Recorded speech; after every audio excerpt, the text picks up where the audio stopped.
Good morning. Good morning. We'll go ahead and get started. I'm going to share my screen here.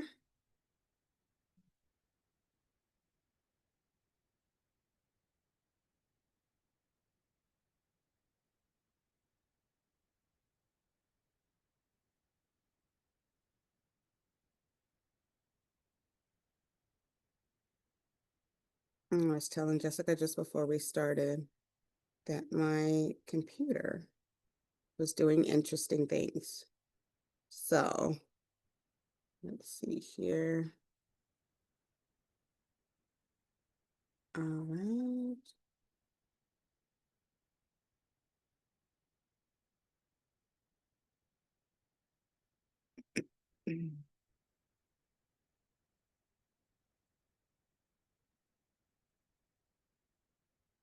Okay. Are you seeing the presenter view or are you seeing just the slide deck?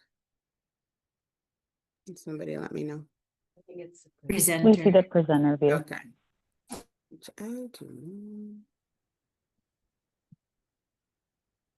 Give me a second. Look at this.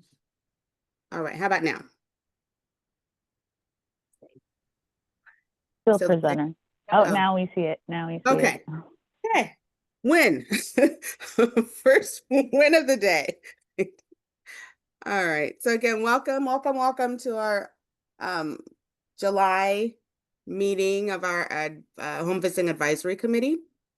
And this was a special meeting, so we are happy to see everybody here and joining us.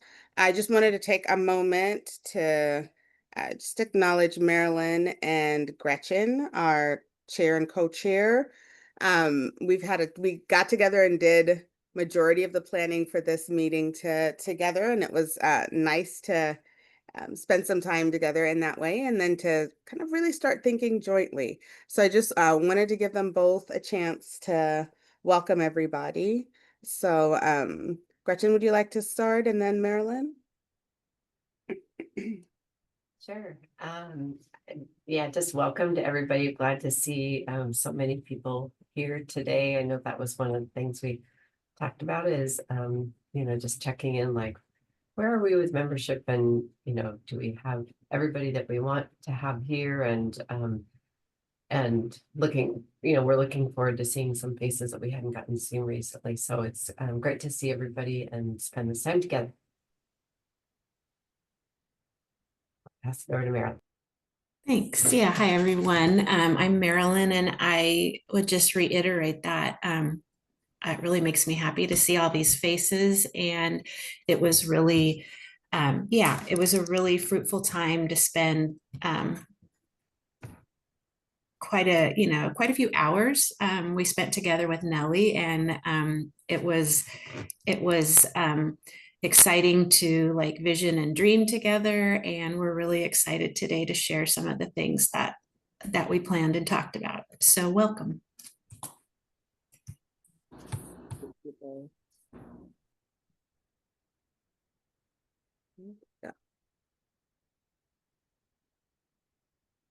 All right, so we've done this part already, so we're gonna have some time for some breaks, but please do what you need to do to take care of yourself during our time together. And then, oops, yep. So I think we've got a couple of public attendees. So again, welcome. If this is your first HVAC meeting, or you've been here a couple times, I just want to extend a welcome to you as well. And then just wanted to share with you a couple of kind of meeting participation guidelines. So we'll have, as we kind of make our way through, we'll have time for public attendees to ask questions. And so we'll be clear about when it's HVAC members and when it's public attendees. And then again, if you have any challenges, any kind of needs around technology, I believe Erin is on. If not, we'll put a different name into the chat to help support you. And then we'll also have time for you to make a comment, ask a question, kind of all of those things. So welcome to our public attendees and those who've been kind of here with us for the first time. So just want to be able again to take note of who's here with us today. So if you could take a moment now and just put your name and organization and role into the chat. We do keep these and it helps kind of with note taking and kind of attendance pieces. So if we could all take a moment and do that.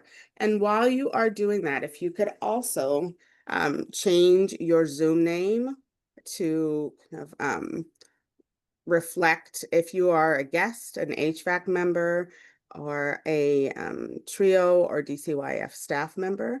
Again, that helps us when we are either doing breakouts or again, if we're going to vote, things along those lines. So if you could do that, that'd be great. And if you need help with that, let us know and we'll help you get that changed. Yeah, I needed to do mine too. Needed to, I'm seeing the chat populating. Okay. Ashley, I can change your name. Thanks for putting that in there. I can do that here.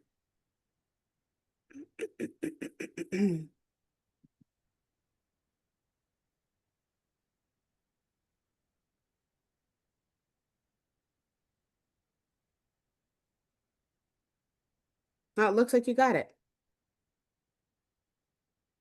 Okay. All right, I'm seeing those changes. Okay, we'll keep moving. So I just wanted to go over our agenda. Gretchen touched on this a little bit already.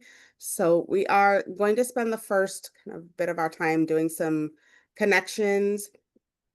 We've got a really good community builder, icebreaker, whatever word. I think it changes every little bit, but opportunity for us to connect. And then we talked, I think the last time that we met about giving an update as we got a little bit further into kind of our budgets. So we'll be sharing some contract updates, some other additional kind of budget pieces, and then having an opportunity to review kind of the survey from the previous meeting. And this one will be from April. We just wanted to share the specific ones. I will also spend some time doing that. And then we'll do some HVAC planning. So for our next state fiscal year, which we are kind of already in, since we are almost done with July, which is also scary to kind of say out loud. So that's how we'll spend our time together. So our first bit will be a community connection. And I'm going to hand it over to Marilyn to walk us through this. And Marilyn, let me know when you want me to move on to the next slide. Okay, thank you.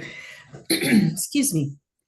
So what I planned for us today is using the card deck from Sari Gilman's book, Transform Your Boundaries. And this is something that I've spent a lot of time on. I've used her boundary cards to journal myself. I've shared them with our team and have found them really helpful. And when Nellie asked if one of us would do this, I just, for myself, and I'm sure I know it's true for probably all of us, there's a lot of overwhelm that I've been feeling. And it's everything. It's work, it's the world, it's personal things. And boundaries have always been something that kind of bring me back in and help me with self-care. So what we're going to do today, excuse me, I think you could advance it, Nellie. Yeah, so we are going to break out into smaller groups, and I'm going to share 3 boundary prompts. And in the group, what I'd like you to do is share which prompt is most meaningful to you and why, or if you have another like boundary that you're working on that's different than that, Or if there's one that you think I'm going to write this down and think about this and consider how I can do this more. So I think on the next slide we have the prompts, but I'll read them out loud. I just chose 3. The first one is use your yes and no to lower your stress and protect yourself from overwhelm.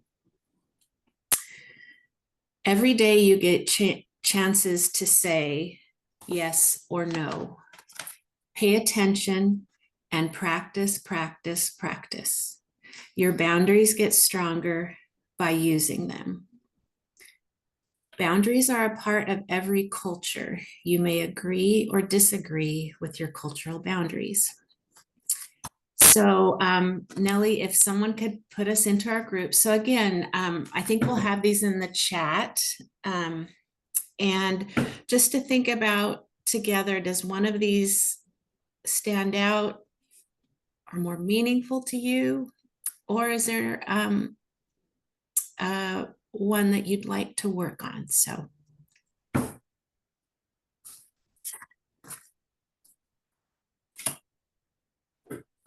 And we will put the prompts into the chat here in just a minute. I'm going to get the rooms created. There we go. They're created. Take a minute to put those prompts in, and then I will get you in. So just be thinking about what you would like what your prompt will be. And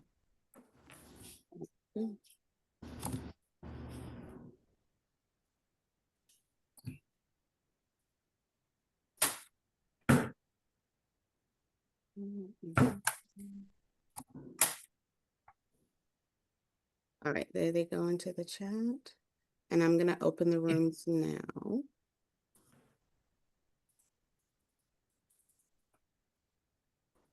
And we'll have 15 minutes. So there'll be a broadcast. I'll send a broadcast when we're getting a little bit closer to the end of time.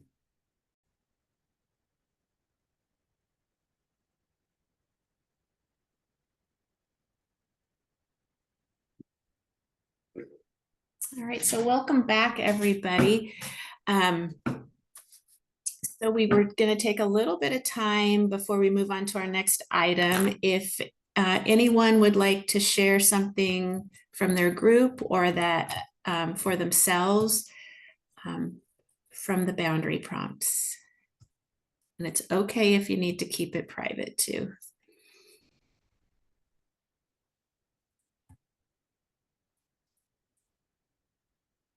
Cassie, is it okay if we share what you just shared about the podcast? I love this when I wrote it down. So we were talking about just the challenges with saying no, and then sometimes also that piece of gender with that. But Cassie said she listened to a podcast recently where the speaker talked about building in time in her calendar for herself or for, dedicated work. And if somebody asked her to do something or, asked for something during that time, her response was, my calendar won't allow for that.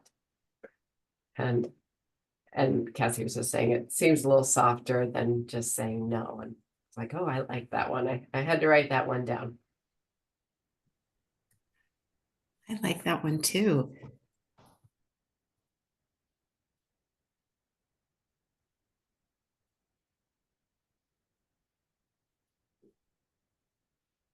Anyone else?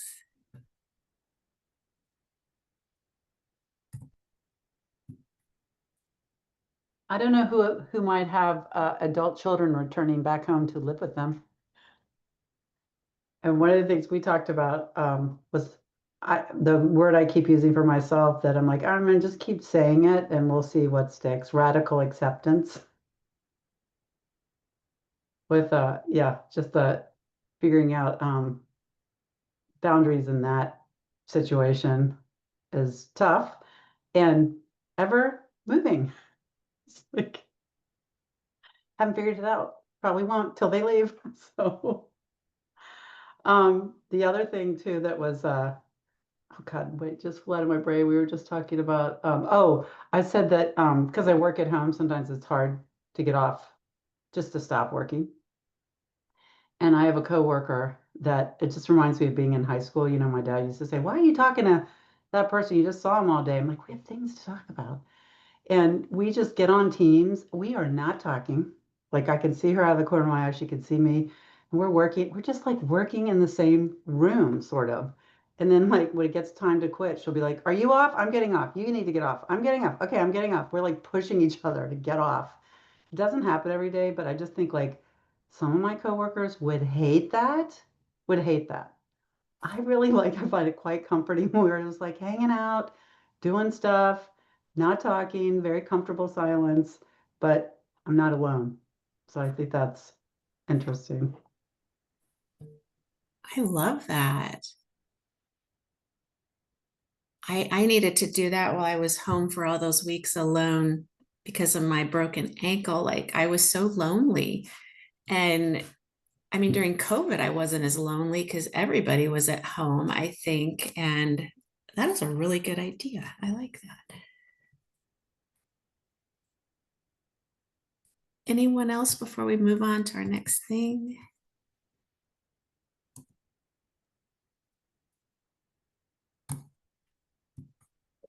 Hmm.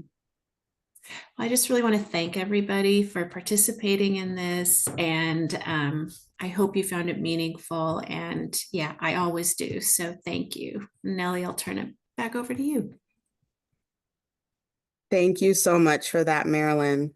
That was really good. The timing of it is also just really good, given everything that we are, like just as you so eloquently put together, we are kind of dealing with personally, professionally, kind of in the world as a whole. So thank you. That is definitely something I'm going to be carrying with me and definitely sharing in other spaces, meetings. So. Jessica, if you could bring the slide deck back up, and we're slide 9. So at the end of every meeting, we typically have the survey result that will go out, a request for just feedback on how the meeting has gone and things that you liked as members and kind of public attendees and things that you would like to have changed or modified. And we typically have not kind of come back to the committee and said, here are the results, and for us to kind of think through together kind of what we want to do with these results, or if there's anything that are suggested that we want to implement. And we had one feedback from our meeting in April that I had shared with the planning committee, and the planning committee typically will go over the results. So we'll, spend some time in that committee kind of going over the results, but haven't necessarily brought them into the larger kind of space. And so, and this one felt particularly kind of important for us to share in this space. And not that all the other feedback is not, but this one, I think, after we had talked about it as a planning committee, really felt like one that we needed to kind of share in this space. So I am I'm going to see if I can put it into the chat, and I will also kind of email it out here. So give me a second.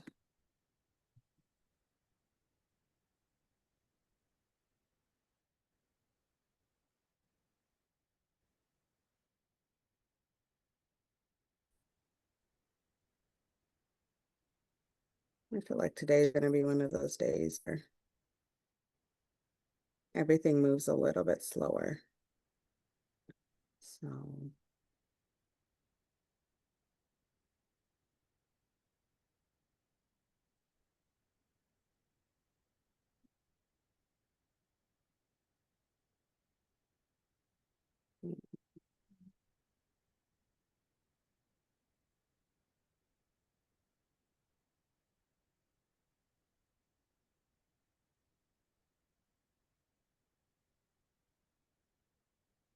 It's taking it a minute to load into the chat, so thanks for your patience as I work through this.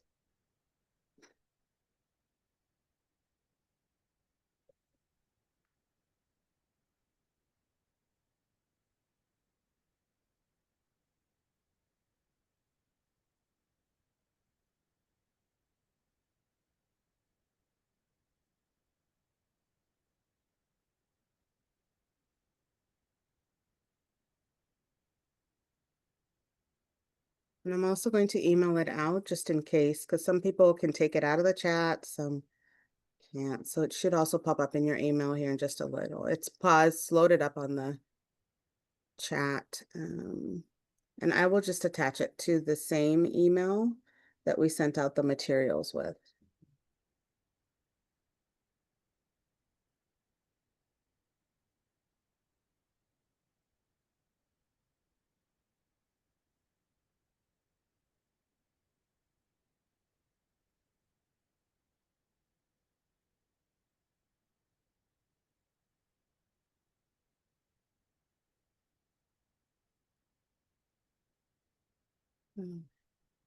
Have you been able to get it off the chat or through your email? Let me know if you have not been able to do that. So I'm gonna wait until everybody's had a chance to at least open it in front of them so we can kind of work through it together.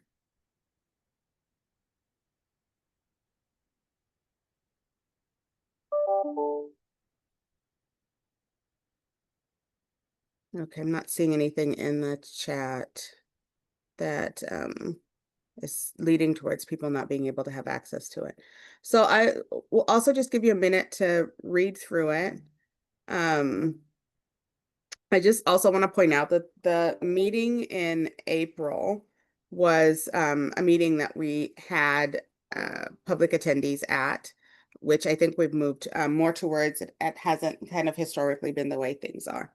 But so I will give you a couple minutes here to read through, and then there's some questions. So just if you want to share what's coming up for you, or once you've had a chance to read. So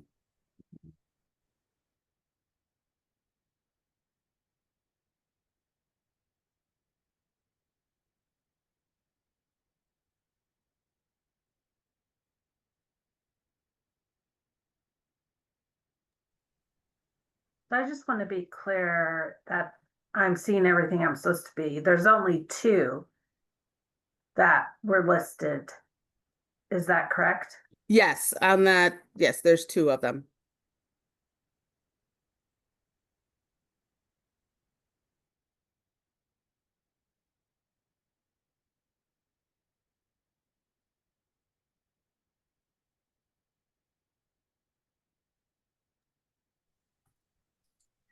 Yeah, and even though, just to follow up on that, Allison, even though there's only two of them and one of them has, the difficult content, we felt like as a, when we looked at these for the planning for this meeting, that, one of our concerns was, one person said that, put that, but, do other people feel that way too and just haven't said it? Like, does that represent more than just one person's feelings? So felt like it was important to bring it before this group too.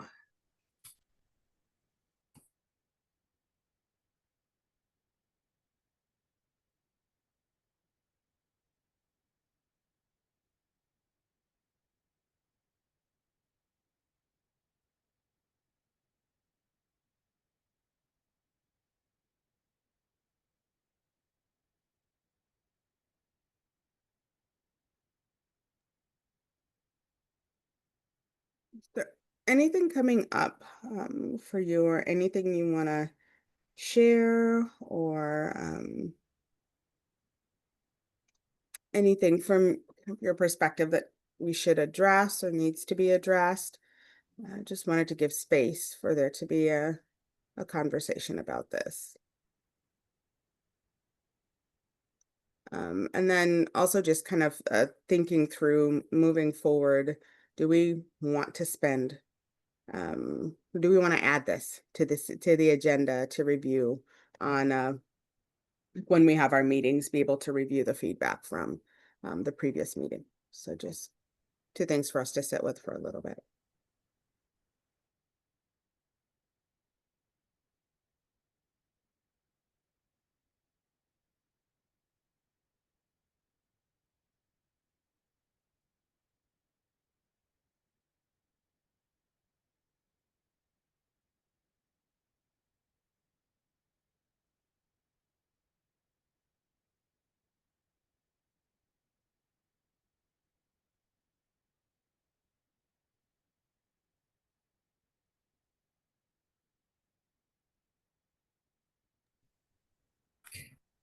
I do want to share a couple of things. I think we should review it. I also want to acknowledge that that was a really difficult meeting. And I know that we all wished we had known more about the budget before we were able to know about the budget. Like, you know, we asked for that every time we met together. And you know, DCYF had constraints put on them by, you know, fiscal and by the state budget. And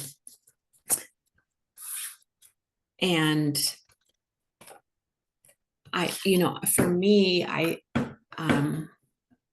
don't feel any fear or, you know, fear of retribution of being honest with DCYF staff. Like I don't, and I'm hoping, you know, that's what I think sharing the feedback also can be, you know, that's being transparent too. So,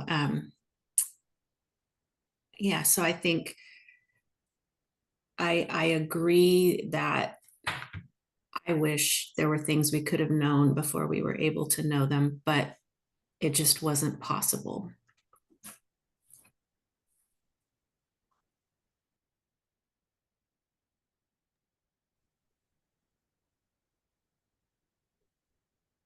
So, Marilyn, you said something that I think is kind of important that I wanted to add to my comment that I typed in the chat.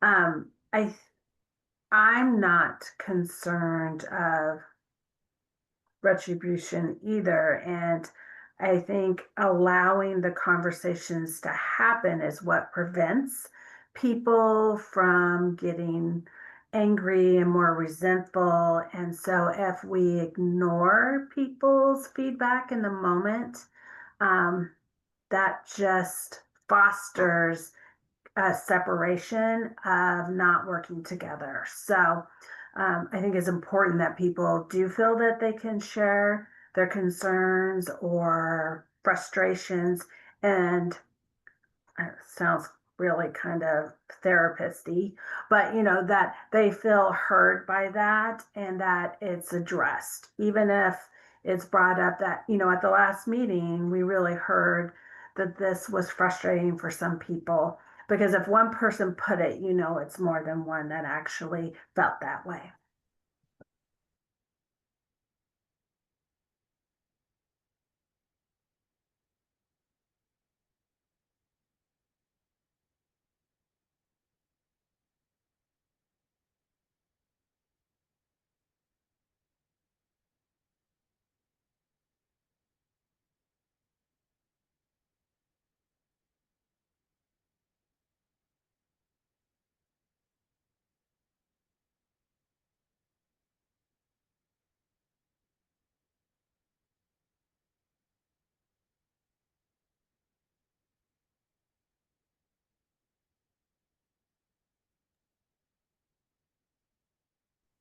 Well, thank you all for taking the time to kind of read through this and provide your thoughts and your feedback. And it looks like um, adding this to our agenda seems to be where most of us are headed. So we'll be sure to add that as a kind of a stand-in and a standalone piece, probably part of the announcement section, or we can start off the meeting with it. We'll play around with placement of it, and we'll figure out where things land. So again, thank you for taking the time to do that. Next slide, please. All right, so we'll move into our program kind of budget update piece. And Laura, I was wondering if you could take the first couple of slides. I think I saw you on. And then I think it transitions over to Renee. No, we hadn't touched bases about that. I'm also happy to do it if you are.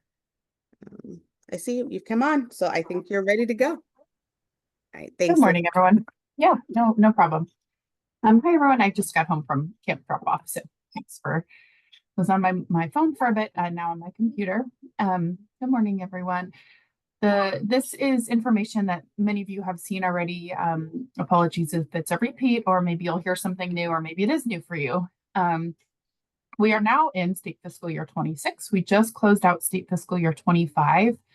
The budget passed in April, it was signed in May, and it took a while for the CYF leadership because there was so many complex pieces associated with staffing reductions, budget reductions across the agency. It took us a while to be able to communicate out very clearly what our budget situation was for home visiting. So for last fiscal year, there was a reduction in our authority of $1.25 million.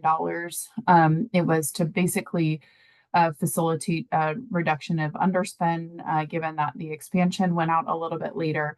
And then they reduced another proviso as well. So we're still kind of figuring out how the actual mechanism of the $1.25 million reduction is happening, but that happened last year. There was no impact to staffing or to programming during the fiscal year because we had anticipated that reduction. I think mid-fiscal year in December or so, when we got guidance around slowing spend due to the state budget crisis.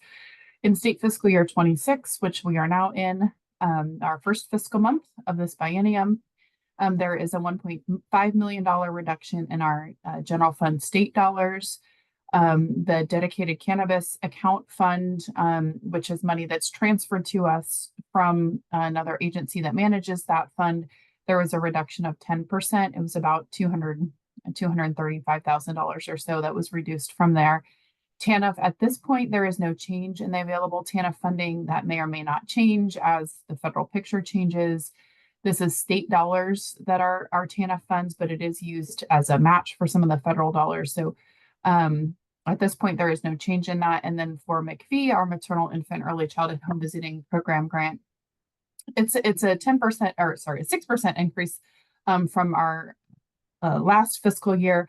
It's a little complex because the grants are on a federal fiscal year and this is a state fiscal year, so it's kind of an approximation.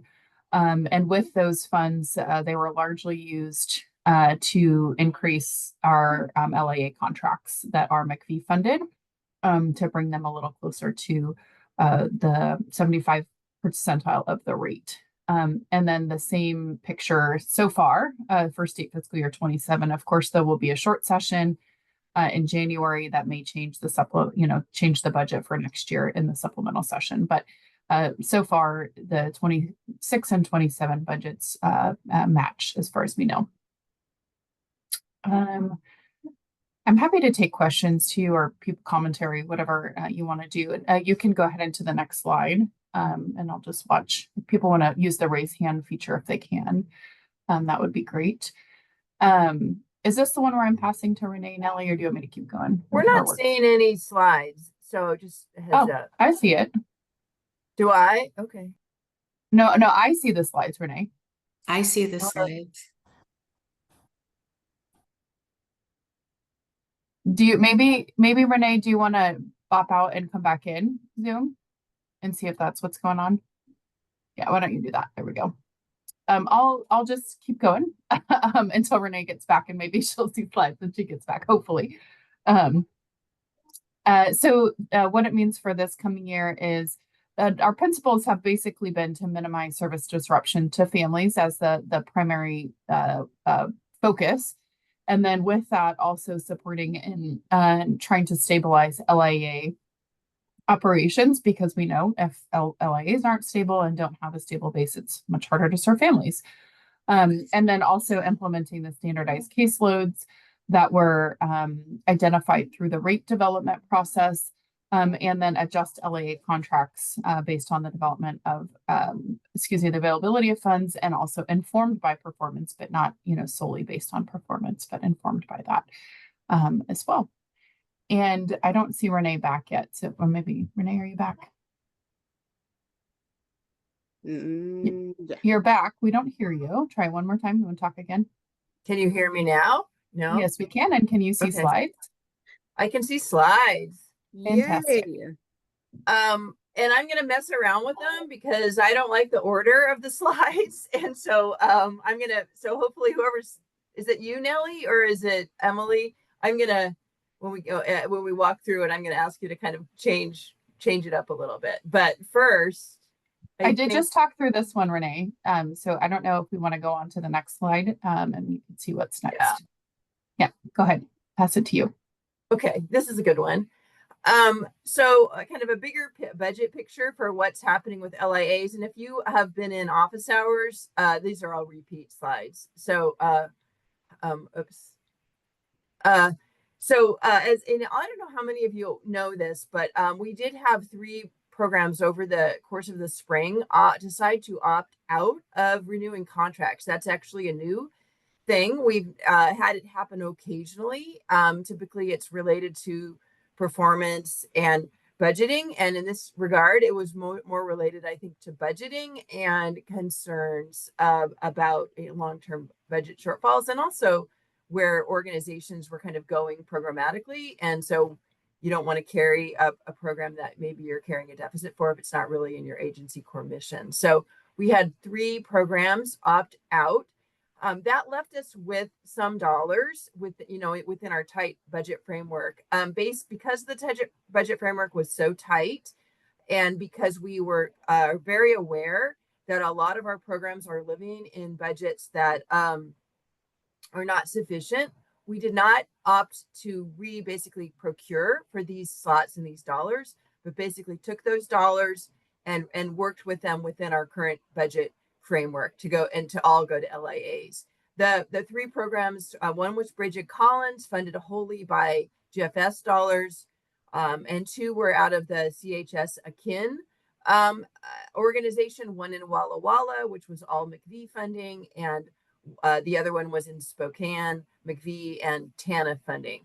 So the kind of bummer was that there wasn't a lot of state funding. It was a little bit of state funding, but it didn't make a huge dip. But at the same time that happened in our context, we saw an increase in our McVie award. And so it was this awkward time where we're hitting state cuts, and McVie, actually saw an increase in our allocation for McVie going forward. We opted with the McVie allocation, again, not to procure for new slots, but to use those dollars to sustain our existing McVie slots. And so what we spent a fair amount of time in partnership with LIAs, looking at budgets, looking at slots, looking at performance. And by that, mostly that meant enrollment performance, but we also looked at model fidelity and deliverables. And I think I talked a little bit about all of this in our April meeting. But we worked with LIAs to try to right size a few of them and offer budget increases through McVie that were informed by our rates planning process. And what that means is we looked at how much they were getting, how many slots they had, kind of using kind of some analyses, determined what their current rate might be given their existing dollars. How did that compare? Sorry, my dog. How did that compare? Okay. Sorry, we don't have the right dog arrangement in the house right now, and it's a little disruption. And the dog is making the other dog bark because they're not in the correct alignment in my house, and I didn't realize when I was doing this. So what we tried to do is adjust budgets so that they all rose kind of more in alignment with the rate in regards to McVie. because of the change with our 3 programs, we're actually able to do some movement over the course of time. We've used our general fund state dollars to backfill the other 3 fund sources, which have not changed over the years, but we know expenses have changed. So we've given programs this awkward money that says this is really for McVie, but it's GFS and you have to track it separately, but it's to support your McVie funding or your TANF funding. Because of the changes with those 3 programs, we were actually able to consolidate some of that backfill, so programs didn't have that awkwardness. We weren't able to do that across the board, but right now our McVie programming is solidly funding McVie at the rate they can. And so at the amount of money that we have, their McVie is McVie kind of thing. What's also happening going forward, at least for now, is we have no concrete goods dollars in any of our contracts, and that may change over the year, but we're not sure yet about that. And we absorbed the loss of some of our state reductions through no performance awards, which was about $660,000 a year. So we took that out. So that's what happened kind of on a high level with budgets. I'm going to pause just for a second, and then I'm going to talk, I guess, about what changes we also made to the statement of work. So if there's any questions, and let me look and see if there's anything in the chat. We were able to do a little bit of movement with our GFS funds to try to move some of our programs up a little bit based on right sizing. So, we had it became clear that some of our programs, the number of slots and the funding just does not match. So we did a lot more work with, well, what would match, and use the rate kind of to help us figure out how completely insufficient funding was. Let's see. I think slide 19 is the next one I want to talk about, because it's kind of the what happened as a result. Go ahead, Marilyn. So if you go to slide 9, or then keep going down, it says budget changes for FY26, and I'll keep going. Yeah, go ahead, Marilyn. So I think I know the answer to this, but I just wanted to clarify. Will we get performance awards based on fiscal year 25 though? Yes, absolutely. Okay, that's what I thought. Okay. Yeah, absolutely. Yeah, that's a great question, and I don't think I've been really clear with people about that. But no, that is because that's part of our SFY25 budget, and we definitely have dollars in that for that. So this is kind of the result of those budget shifts, and I kind of talked a little bit about it. All of our McVie funded programs saw a 5% base increase across the board. And then everybody else got differential. They might have gotten a lot more than that. So that now all of our programs are sitting at least at 75% of what their regional rate would earn them. Now, that may sound crummy, but at least they're not at 50%. Or, I mean, that's the only thing that's the only thing is that we were able to at least give some programs a bigger boost than others. And I'm happy if you want to, I don't want to do it now because it's very detailed. If you're curious why you got your increase or whatever, I can go over that with different programs. We saw no increases in state funding. We actually got a reduction in our DCA funding, but we absorbed that at the administrative level, and we didn't reduce anybody. There was no reduction in DCA dollars towards LAAs. Several of and this TANF has really been a kind of a bugaboo for several of our programs for a lot of reasons, but we worked with several of our NFP and PAT programs to reduce their TANF slots, which we just basically said to DSHS, your money isn't buying the number of slots that you want anymore. And so we worked with those programs to kind of try to come to an agreement. We know that a slot reduction is a staff reduction, but we also felt like with the change in our caseload, standardized caseload, that actually freed up a little bit of, hey, there's a little bit of movement without a staff change. But if a program was sitting with the staff whole, that, it was a little easier to take those reductions. And then we did a little more right sizing. So again, it's just a repeat of what I already said. The result of this, if we go to the next slide, which is it's a hard hit, is even though we wanted to preserve slots, we really see a net loss of 139 slots. And again, what I would want to point this out is McV got a drop, right? We saw an increase in McV dollars, but we still see a loss of 98 slots. In part, that's driven by the Walla Walla and the Spokane reductions. Actually, I think it's almost 100% that, right? So we lost those slots in those two communities. We didn't make them up anywhere else. We took that money and put it into programming. Same with TANF. We lost slots, but we did it as a result of really trying to right-size programs and make enrollment targets more achievable for some folks, because the enrollment just isn't happening, and that's where the concerns are. DCA, we lost 26 slots. Again, that's really more because it wasn't paying for those slots. GFS, remember, we ran an expansion. And so we actually gained slots through expansion, but we lost a few slots through this right sizing. So in the net, I feel like it's 20, we were just edging up to 3,000 slots at the beginning of last fiscal year. And now, and then we got over that a little bit with our expansion this year, but now we're down 139 slots. And again, this was the idea here was, these are slots that for the most part are not filled anyway. So there weren't we didn't see reductions in services to families.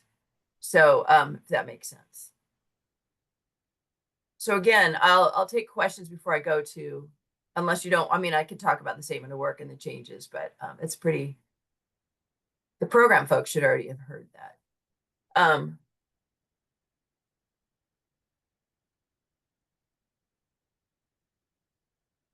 There are some big changes, though, that I think you should know about in the statement of work. And I'm looking at the chat, and I'm not seeing anything. So what I would say is, if you would go backwards 2 slides, one more. So these are the elements that we saw some change in our statement of work. We have a complicated, long statement of work. Those of you that are LAAs know this. These are where we had some changes. The first one is our funding sources. We and I'm not going to talk about that, but we get, we have different, there's a lot of consolidation in general fund state, and there's a lot of parsing with McV because of our latest federal grant and how we have to track match and things like that. Or also because we're trying to spend down our whole McV 23 grant, everybody's going to see funding out of multiple cycles of McV, which we don't usually do.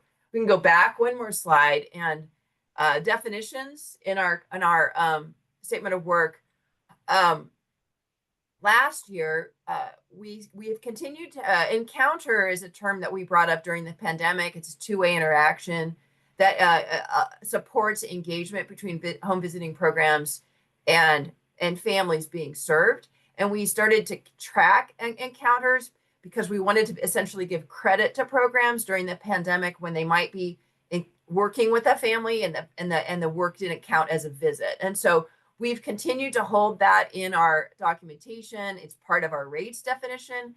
But what we did this year was, last year when we incorporated rates, we added the word, it has to be a substantive interaction, not just a verifying dates kind of interaction, but some kind of two-way interaction that supports, well-being or model or something more substantive than just calendaring.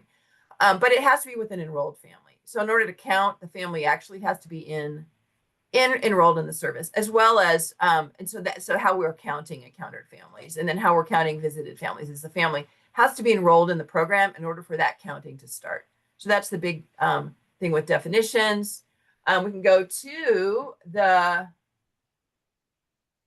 So now I'm going to have you go backwards. Sorry, I'm trying to go in order. This home visiting frequency and content as we emerge now fully from the pandemic. And this is an issue that we're talking with our LAs about because we know it might present a challenge. LIAs are continuing to offer that mix of in-person and virtual, but there's an expectation that every enrolled participant will get at least one in-person face-to-face visit a year, at least one, and that over the course of the entire cohort, 75% of all of our visits are in person. It doesn't have to be by individual. 70% of individuals visits are in person, but it's 75% visits are offered in an in-person modality. So now I want you to go forwards now and skip to the, I think it says financial. And, oh, well, the performance pay, I'll keep it on performance pay because what I don't have is a good financial page. And today in office hours, I'm a little bit better with that, but we know that there will be no performance awards going forward in terms of dollar amounts, but we're still expected to implement performance-based contracting. So the performance milestones will still be tracked.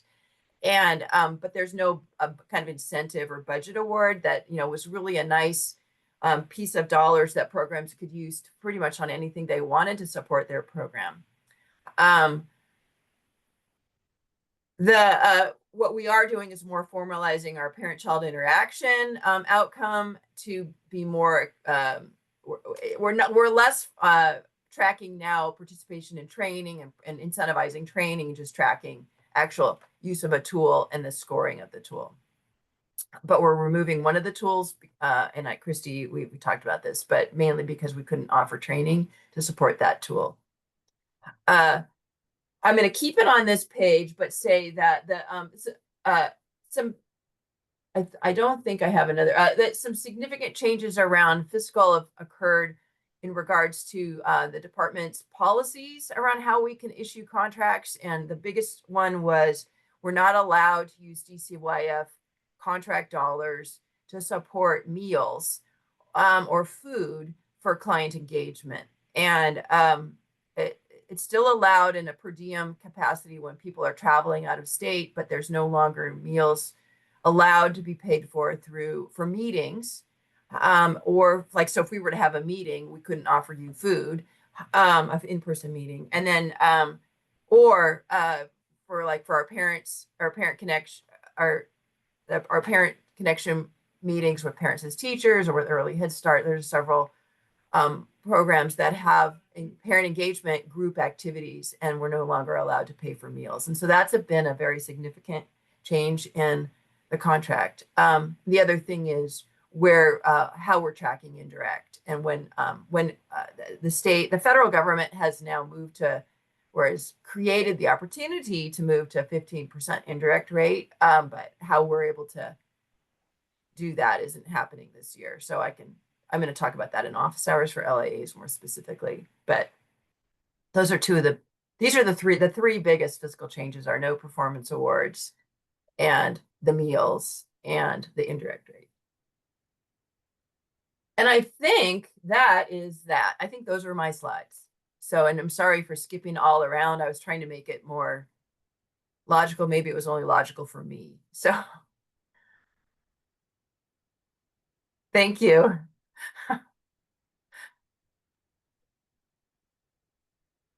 I just wanted to pause briefly there to see if there are any thoughts or questions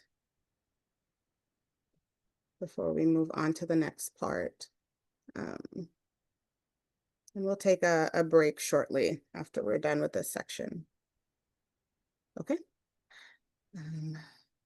So we also had an impact, thank you. We also had an impact to what we call our systems contracts. And so we wanted to be able to share that with you as well. And so this slide just lists most of our system contracts. The only one that isn't listed on here is our SUD, and that was a procurement, and that is it's not going to be a contract that runs throughout the SFY 26 year. So we didn't include it in here because it's not an ongoing kind of contract at this point.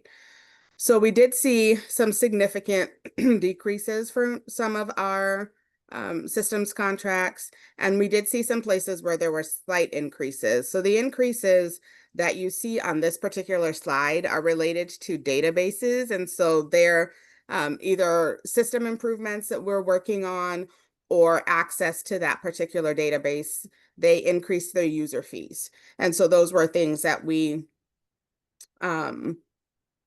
could not negotiate. They're just things that had to happen in order for us to be able to access those spaces.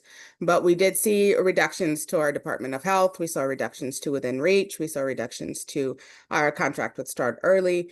And then we also saw reductions to our training budgets as well. So just wanted you to be able to see the numbers. So it's what we funded in fiscal year 25 and what we'll be funding in fiscal year 26.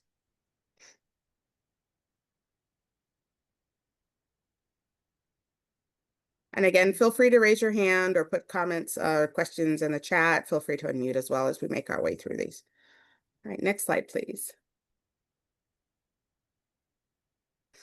So as we shared there were some significant budget decreases, and so that has impacted some of the work that's happening. So we wanted to be able to share those contract changes with you as well. For Department of Health, they are losing one staff member, and that will be effective in September. And so that will reduce their capacity. And so we are working with Department of Health to kind of look at what that means. We're looking at kind of consolidating some deliverables. We're also looking at just overall flow of work. So that is still developing, and we'll share more when we've landed on kind of what that looks like.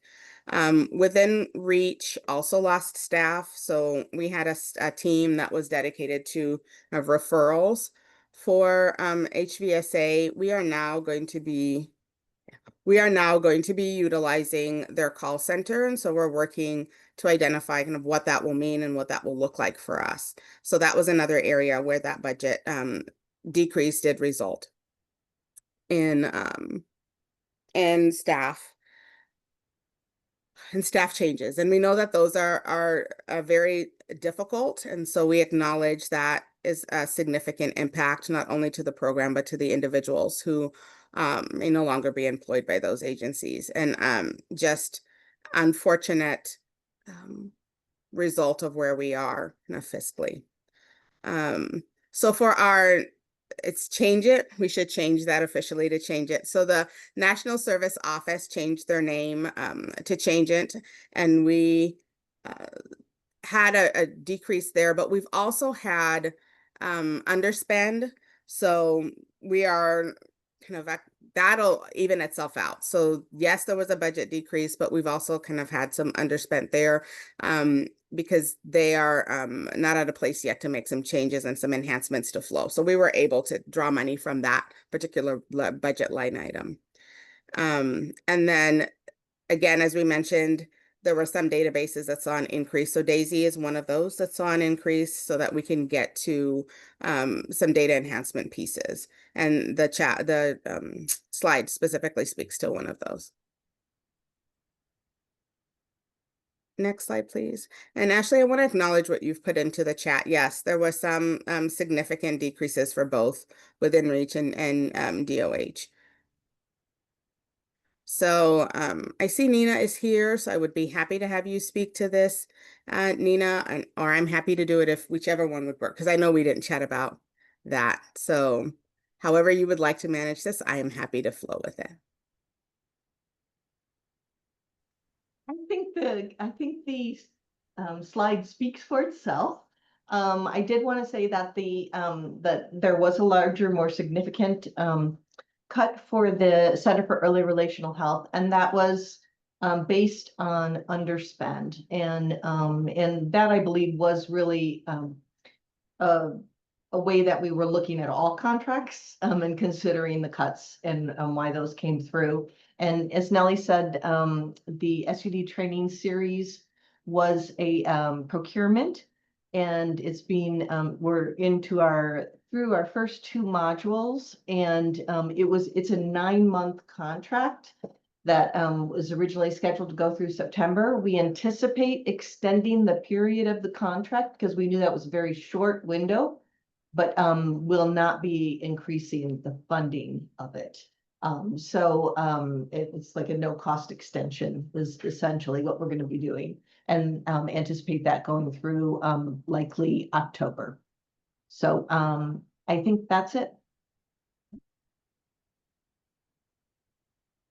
That's okay. No. Next slide, please. I think you've got one, maybe one more. Yes. With Cooper House, basically what we eliminated was really quite generous access to their regional offerings when programs needed it. It doesn't mean that we're stopping that completely, because the budgeting is based on participation often, and we are maintaining our tradition of doing a practitioner fan in July and a supervisor fan in September. And we'll continue with those. And then also we have been doing home visiting reflective supervision groups that have been very popular. And we're able to continue some of those, and then have just one booster training with Betty Peralta, because it looks at it's looking at brain development. So that's that. Any questions or thoughts are welcome.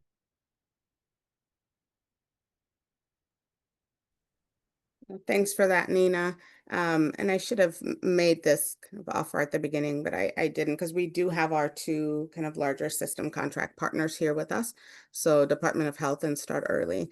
So I will share this and then open up for any additional comments or just additions you'd like to make to this.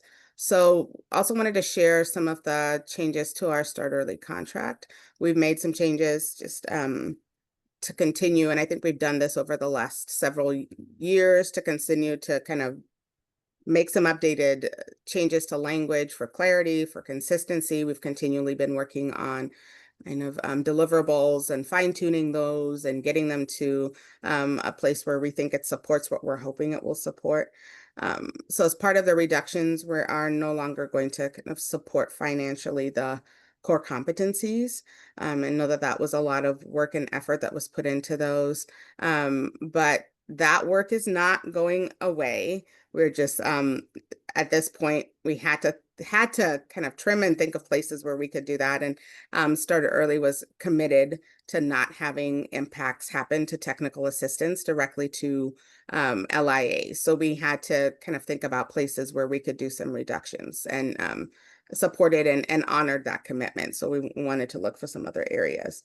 There's a reduction in their staff allocation to the HVSA. That was another area where, again, not wanting to impact direct TA, we had to think about some places where things could happen. And then with the technical assistance, the ranges is what's been impacted. So those are billed kind of on a rate structure. And so there are minimum levels and then there's maximum levels. So the total numbers on those ends have decreased, but don't foresee that having significant impact. And I think should we get to that place, we probably would regroup and kind of address that. So that's kind of what we have going on system-wide. I see there's a question from Marilyn. So we'll take questions, and then I do want to open up as well for our DOH and Start Early partners if there's anything they'd like to kind of add to this. Please, Marilyn, go ahead. Yeah, I just had one question. What does it mean, reduction in staff allocation to the HVSA? Like what does that mean? So go ahead, Liv. Yeah. Within our Start Early TNTA team, we braid several different public funding sources. The HVSA is by far the most significant funding source for our team. And so we really wanted to hold a couple of values when we received this reduction. We had also the year before actually received also an $85,000 reduction. So over the 2 years, it was significant. We held the value that we wanted to keep our team whole. We wanted to make sure that we could support the team of experts that we have across the direct TNTA, but also across the kind of operational and administration side. So what we did is we basically took some of our staffing allocation and did reduce it allocated to DCYF. And we were creative around using alternative funding sources and kind of piecing things together to get through this year. And then I think maybe the other thing just to kind of add that Nellie had shared is that we have been using a rate within our contract for the last 3 years. And with the structure of our rate, we have a direct bill portion and we have a rate portion for the TNTA work. And so when we set that up in our contract, we always establish this is the minimum amount of work that we will do for the contract and work with the HVSA. And here's the maximum that we can bill to you. So we've just moved the maximum down really, and also we're more conservative around minimum numbers. So we just kind of um, looked at what was possible for that range and essentially did move it down a little bit. But I think the most significant and more like most important thing to say to people here, especially to programs, is that how you receive support from us is not changing. So that's something that you need to know is like we are still here as a team of TNTA to support you. You should not experience anything different. What we'll be doing on the back end is figuring out our own fiscal creativity and braiding different resources to get through this time period. But on your end, you really will not be able to see a difference. We'll be figuring that out on the back end. And I guess I want to say thank you to DCYF for going through this process with us with a great amount of care. And this has been a difficult scenario for everybody, state partners included in that. So just naming that we are all going through this together.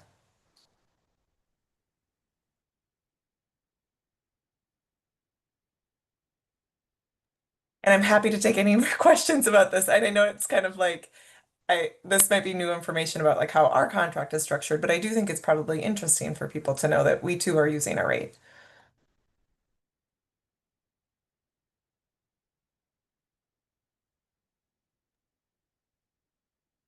Thanks for that, Liv. I just wanted to pause and give an opportunity if for our DOH partners if they wanted to share anything. I'll just pause there. There's no pressure, but Hi, folks. Yeah, I can speak briefly to the DOH budget changes. Unfortunately, we're in a little bit of a different position than Start Early in that we our funding cuts probably will impact the kind of one-on-one support we can provide to programs. We'll have to curtail some of that because we really need to make sure that our funding is used to support the receipt and management of the data for reporting purposes. So we are having to cut our training position, and we are also reducing an EPI position that we'd had, a partial EPI position we'd added on last year, and we have a little reduced support for our IT folks. We're doing a lot of thinking and organizing about how can we streamline services, how can we continue to produce all the data that's needed for the HVSA, as well as support programs to make sure that the best quality data is collected and submitted. But we do anticipate there will be a bit of a change in how we offer those kind of one-on-one services and maybe more in group settings or more videotaped kinds of trainings and things like that, and maybe more reliance on the data system vendors like DataKeeper and Flow and Daisy and those folks. So it's still evolving, but that's kind of where we stand now. And I'm also happy to take questions. Can I add one more thing I realized I forgot to say because this is off the cuff?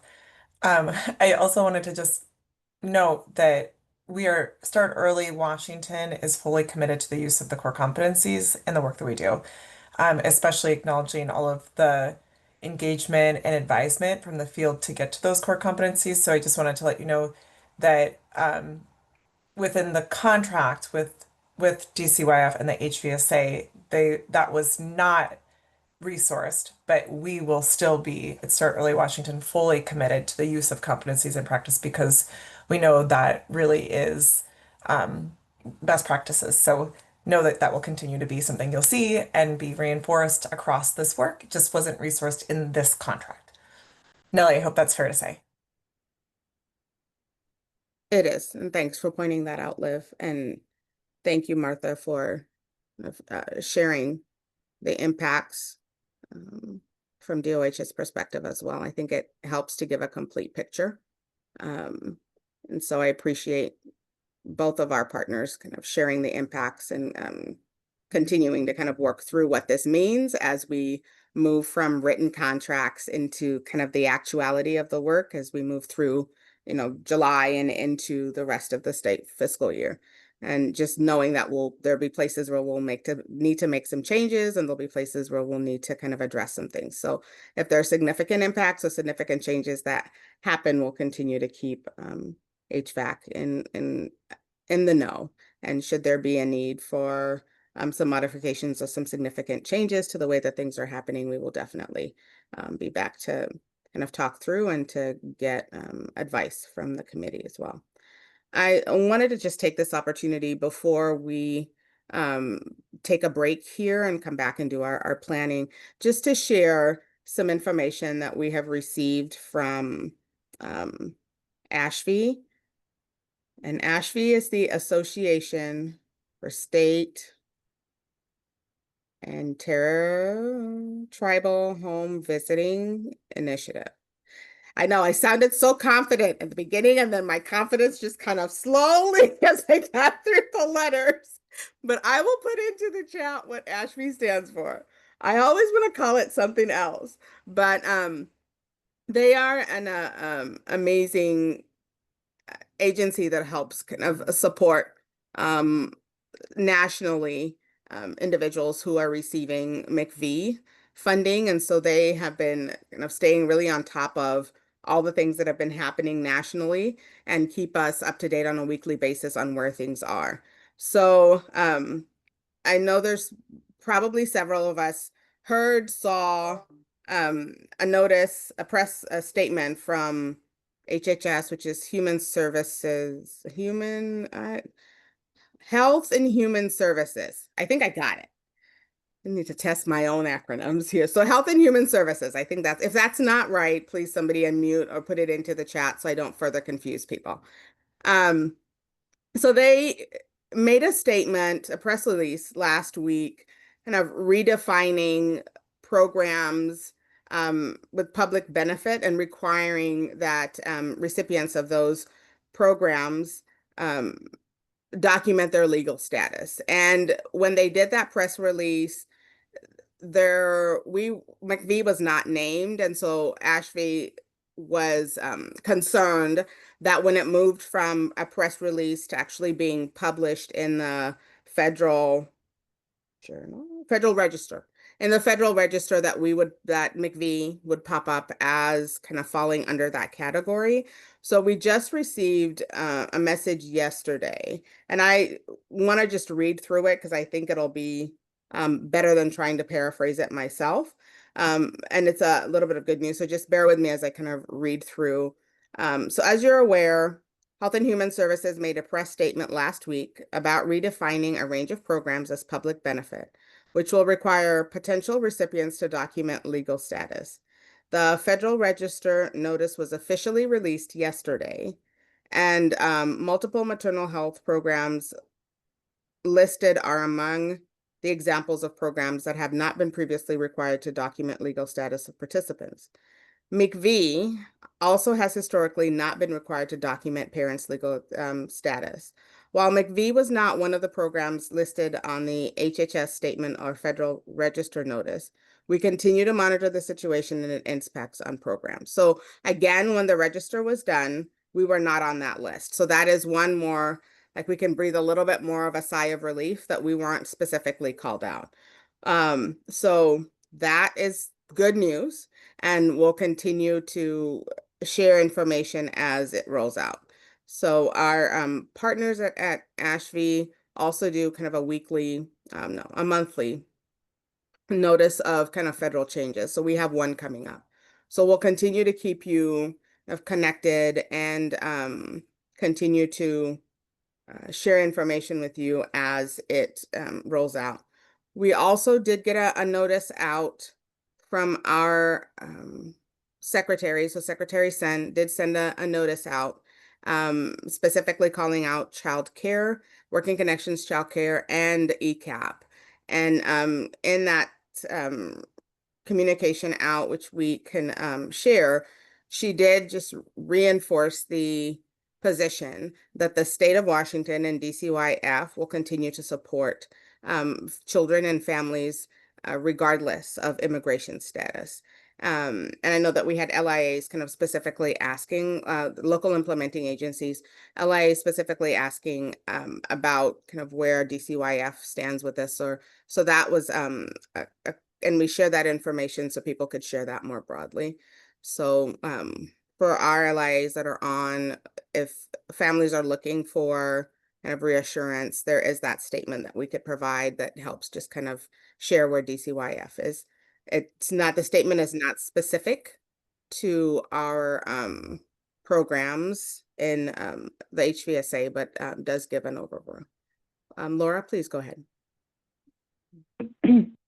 I was just going to also note, Millie, if you could drop in the link to the Federal Register notice, or I can here in a bit, I got to dig it around for it, because the purpose of the Federal Registry notice is to provide public awareness of when there's a policy change. And there's also a process for submitting comments, and it should say on there where comments should go. So this is an opportunity for, thank you, for impacted entities, people, anyone really, to review the Federal Registry notice and provide comment. I have it open. I should have just sent it from the link that I had open, silly me. Anyway, so there on there at the top right of it is there's a button that says submit a public comment. It says so far 43 comments have been received. It's 30 days, it's open. Maybe we can also try to get it in the newsletter as well and make sure it's in the notes. But this is the opportunity for anyone in the public to submit comments about what has been posted, whether what HHS is saying is accurate, not accurate, impacts, that kind of thing. So just wanted to make sure that that was also stated, because while MCV's not on there, there may be other programs that you want to be tracking that are and want to have a comment about. So just wanted to make note of that.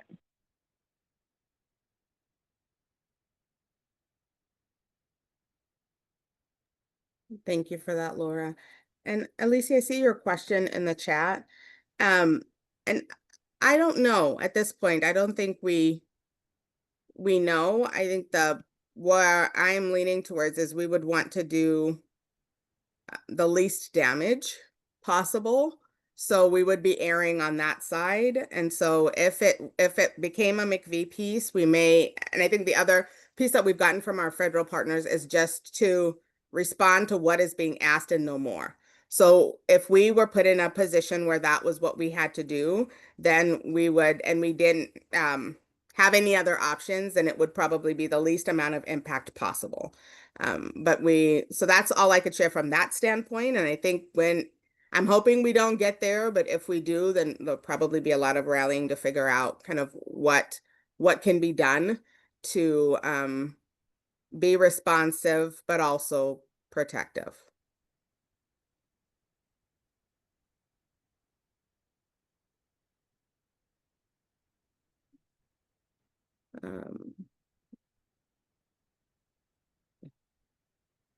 So again, just wanted to share that because it was hot off the press. I know that it's come up on a variety of different places and continues to come up for families, and families are being significantly impacted by a variety of things. So just wanted to be able to put information out there because I think it's helpful to have something to draw from. Go ahead, Marilyn. Yeah, I had a question on like the type of comment that would be appropriate. Like, I'm just thinking about like not wanting to call attention to yourself and your program. Like, I don't know if that helps anymore at all, but like comments are based on the principle of what they're doing, or is it appropriate to make comments about like WIC and SNAP, those sorts of things? Like, I don't want to be more harmful than helpful, I guess is my question.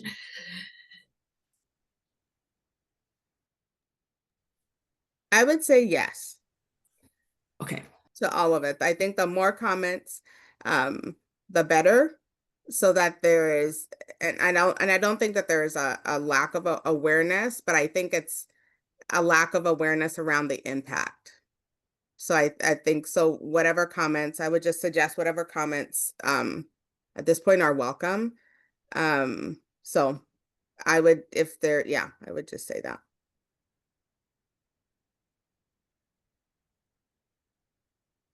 It's a pretty long Federal Register notice, and it cites a lot of different legal cases and what in the past has been considered a public benefit or not. As people may or may not be aware of, part of what is expected when someone immigrates to the U.S. is part of what's assessed is their reliance on the public services and resources that are available. So this is it's kind of a mix of how prior immigration rules have been applied with federal public programs. So it's pretty long. So again, it may be something, Marilyn, that your organization or your legal folks or whatever may want to review together, or maybe a community group of folks might want to review it and discuss, is there something that they would want to say and sign on together or not. It's just, I think it's being aware of that this is now open. It's open for 30 days. And if others in your organization aren't aware, it might be a time to bring it to them and see if it is something that they feel like is important to make a statement on or not.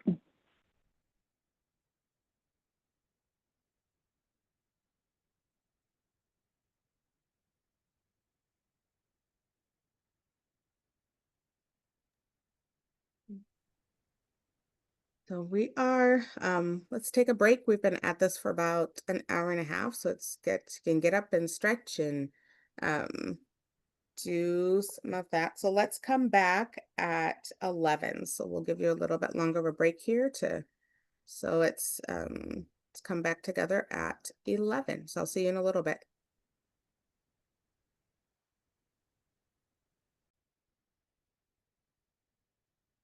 It is 11 o'clock.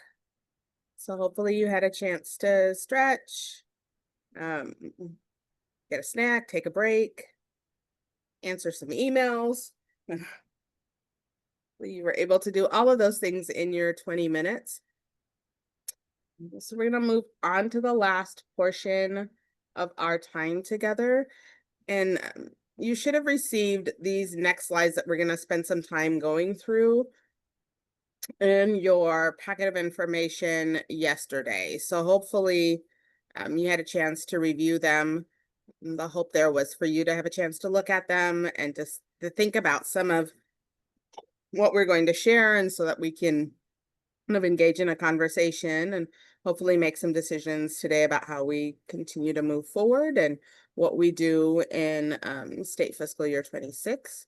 And I just want to say again, I am so looking forward to partnering with Marilyn and with Gretchen. It was great to spend the time together just kind of thinking through these things. So I'm excited about what this year is going to bring forth, just with this new approach to supporting our time together.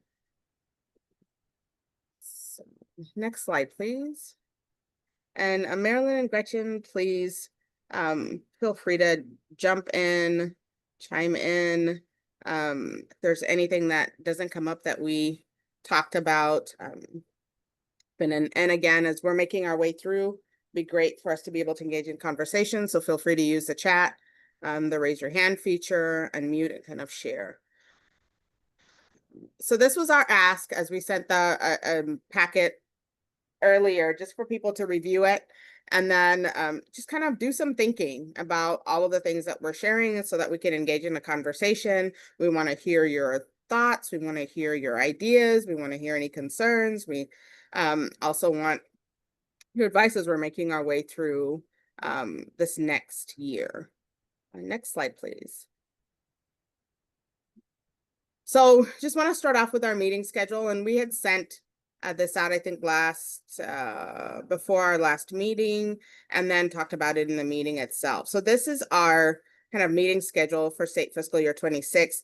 Just wanted to check in briefly. If there are any kind of major conflicts with that? I know that we do have some things typically around December and the April timeframe with, spring break and Christmas plans and, things like that. So those are some of the things that are just unavoidable, and we try to work around them as much as possible. But is there anything that's coming up for people? Are there any kind of national conferences or large gatherings that people will be participating in? So those are the things that we're wanting to kind of make sure we're doing some planning around.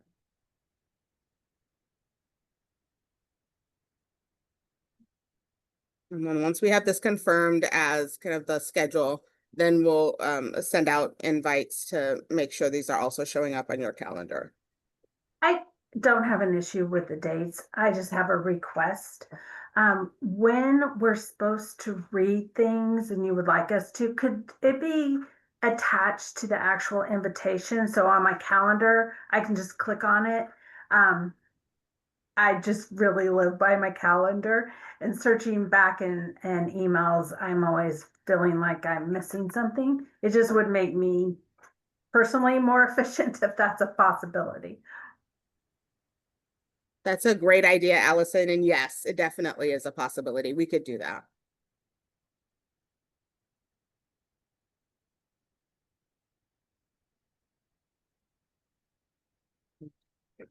It doesn't seem like there are any kind of issues or challenges with these dates, so we'll move forward with them being our dates for this year. Next slide, please. So the next series of slides was just again to do some grounding, just reminder. It felt like it would be a really good way to kind of launch into our discussion. So we wanted to pull up, and this is information that I think we have all kind of looked at and seen and spent some time with, but it's always good to kind of look back at and kind of reground ourselves. So we wanted to include the statute. And so there's the RCW, and good for kind of reference as we make our way through. And then this is a statement that I believe we've put into our 101 documents, our onboarding pieces. So just again, wanted us to ground ourselves in this.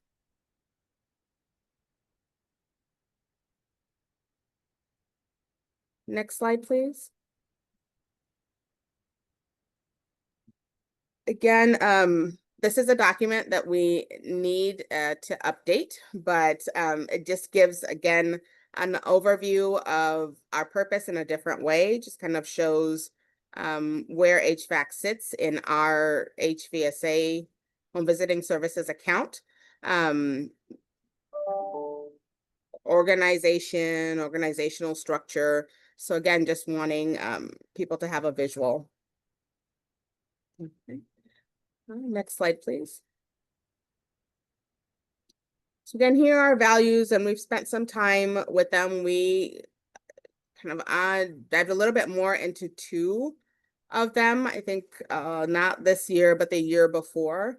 So again, just wanted us to spend a little bit of time with them. Is there anything that's jumping out for you, thinking through? Just wanted to do that, or if there's something that you want us to spend a little bit more time on. So kind of just wanted us to spend some time with the values again and think about them as we think about kind of what we want to do with our year kind of coming up.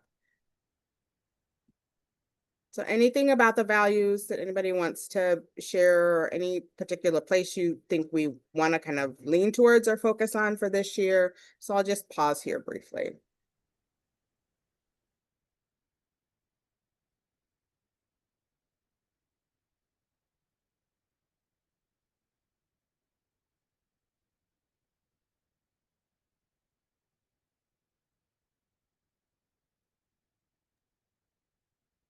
We'll keep going. I think we'll have a spot for maybe some of these things to string together. I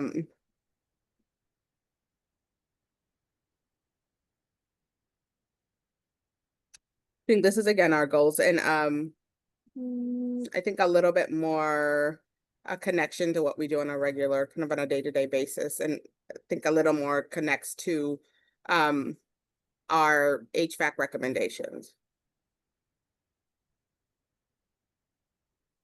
Next slide, please.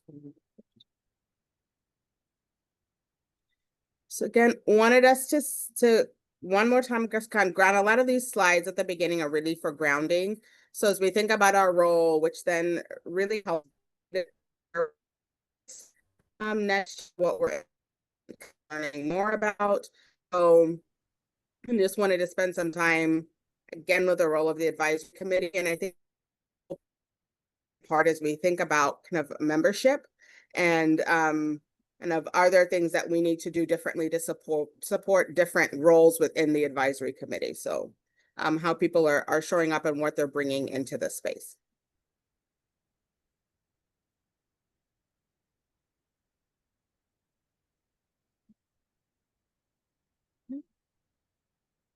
Next slide, please. I just got notification that my internet is unstable, so I may turn off my camera here, but I am here. If I drop off, I will come back on. So the other thing that we identified was kind of 4 subgroups within our HVAC structure. So service integration, and we're working kind of on that, and that's part of what we're doing with having LIAs as part of the membership. So we are actively working on that. Workforce development, we have a subcommittee that focuses on that. And then we also have a subcommittee that focuses on data and evaluation. The one part that we have not folded into the HVAC yet is bringing forth family voice and leadership. So that is the reason that it's highlighted, is because it's an area that we still have some work to do. And we'll talk a little bit more about that coming up. And we are very fortunate today to have a member of the public who's joining us, who will support more of a conversation when we get to that portion of the agenda, but wanted to just again highlight that HVAC has done a significant amount of work, and we really worked to meet these 3 subgroups and to get things together, and the HVAC recommendations supported that as well. We have one area that we may want to do some thinking about. Next slide, please. So as and again, Marilyn and Gretchen, feel free to jump in at any point in time. As we were just kind of looking at, and so we've been looking at where we wanted to go and really looking at roles and purpose, we kept landing on membership. And I know that we've talked a lot about membership and kind of identifying who's represented, and is everybody who should be at the table? And if not, what does that look like?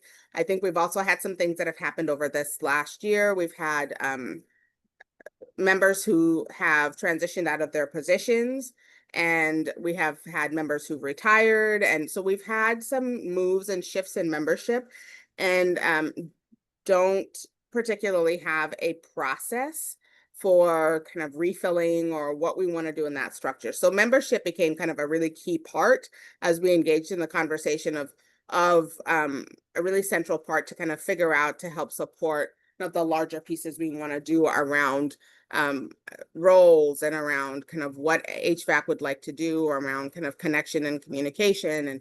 And so that was what brought this conversation up around membership. So did some digging up to see exactly kind of what our membership consists of and what was identified as kind of where we wanted to head. So this is of our membership piece as it sits right now. These 3 bullets cover that.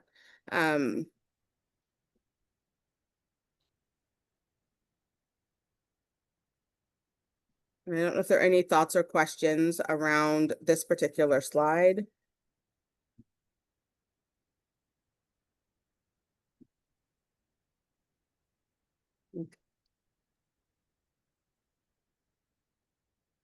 Nellie, I don't know if this is the right place for it, but one of the things that we talked about together was for those of us that are um, representatives of a model or an LIA, just the importance of when you're coming to this space, having a bigger view that it's not about your program in specific, it's more broad and higher level about home visiting in general in Washington State.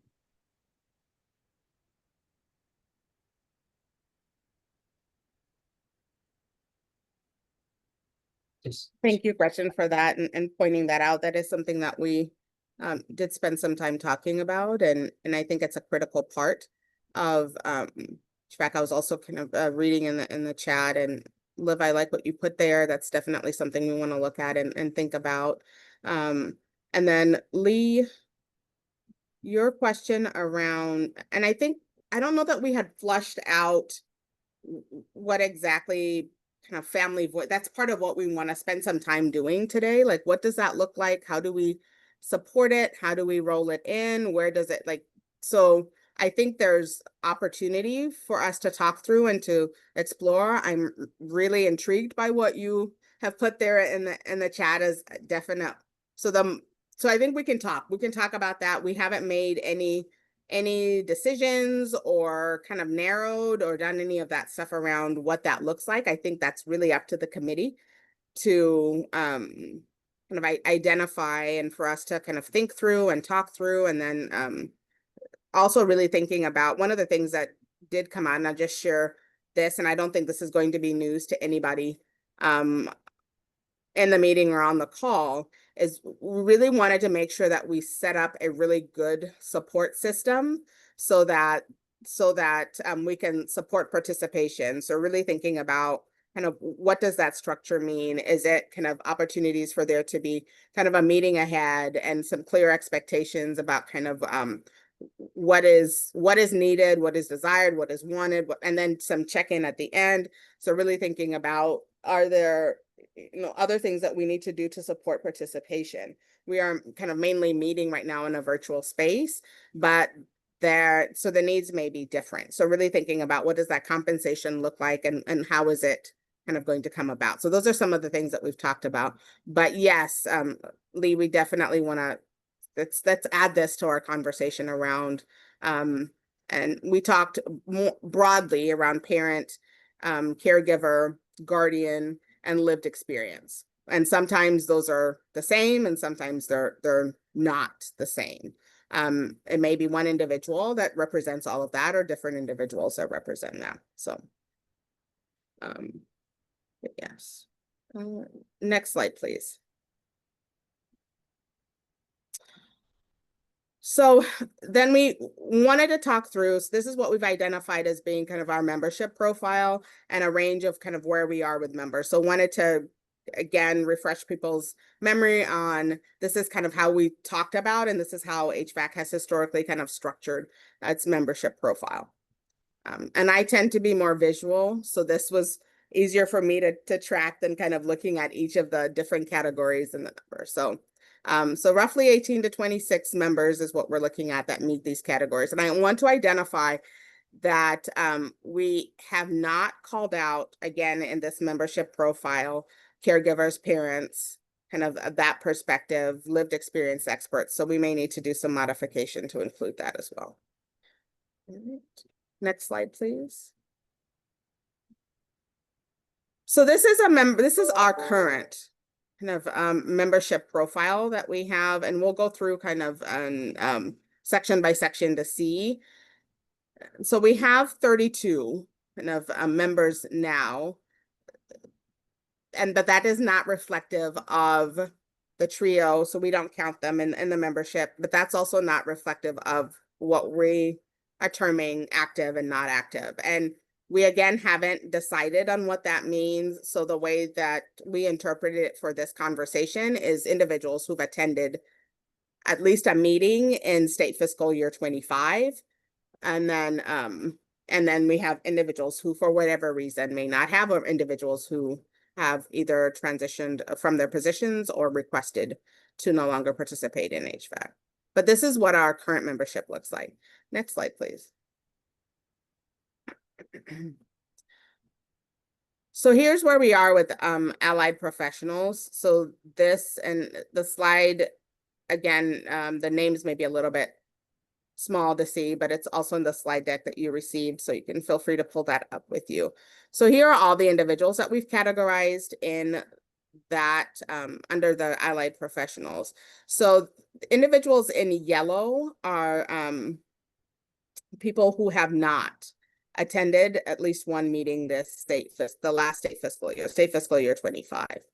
The individuals who are highlighted in green have either retired or left their position. And that's the reason that we haven't seen them. So the unhighlighted names are the individuals who would be kind of active in this category. So the question was around, do we want to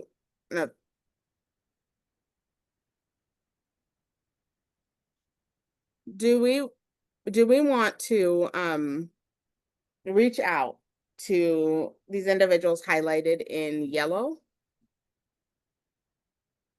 Okay, I'm seeing Marcy left and Amanda left. Okay, so we have some more that aren't.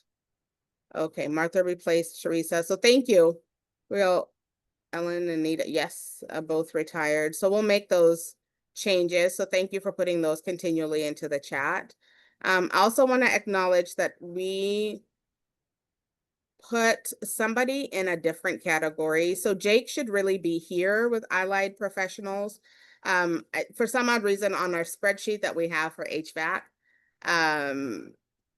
the listing is around advocacy. So we will make that adjustment. And apologies to Jake for that. Okay, so we'll make these changes, but outside of the ones that we're getting, so once we make, if there's individuals left off this chart that aren't in a different role, that aren't replaced by somebody else, should we reach out to them just to re-engage and see their interest in re-engaging in HVAC?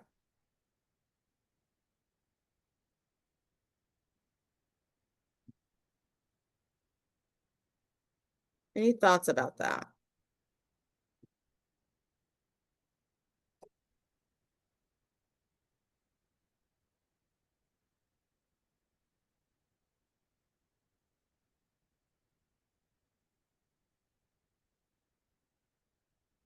I'll let you hold on to that.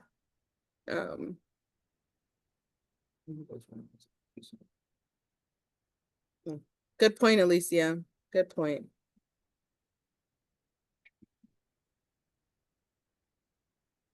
Thank you, Allison. Yeah. Renee, that is also another good point. Hold on to that. So we'll get to, so let's move on to the next slide. So this is where we made a mistake. So this Jake should really be on the last slide. So we technically had two members under advocacy and policy, and Lori asked to be excused. She's got some things that she is supporting as grandma, and she's reduced her time in general. So we're of course very supportive of her being in a grandma role. So supporting her family in that role. And thank you for continuing to put all of these modifications in the chat. I think it will help us get to a place where we've got a really good roster that's reflective of who should be here. So again, kind of advocacy and policy space, we have right now Erica as our sole kind of person in that role. So just wanted to point that out. Next slide, please.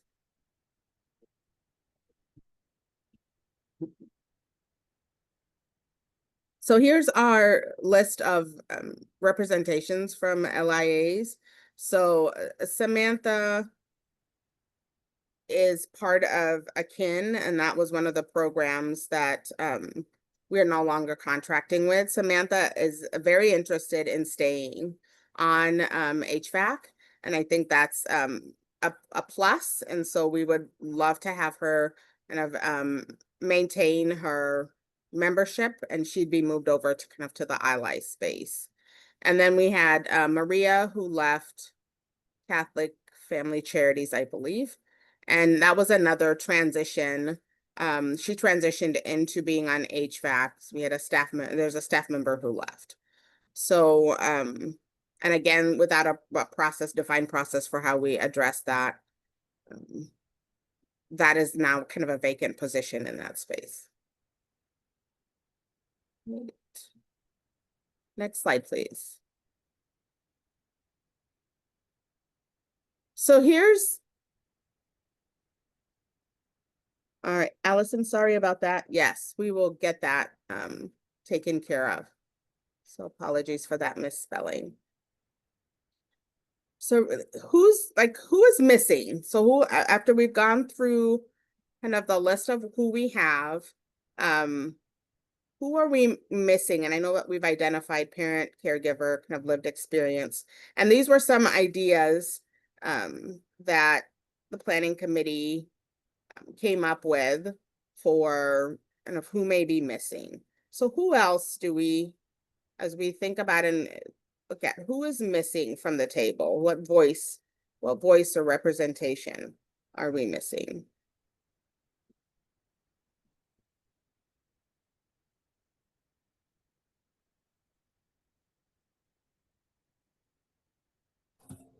We don't really have any higher education. Oh, and I see Martha just wrote that too. I think that would be a really good addition. And she's reading my mind because my other one is more tribal, I think increased tribal voice.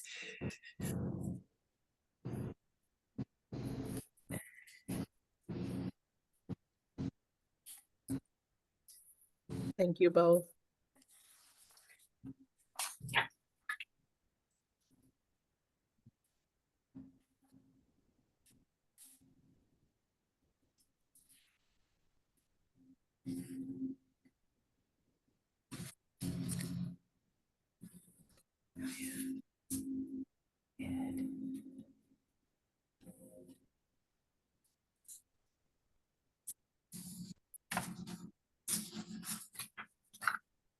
That's a good thing to call out as well, Renee.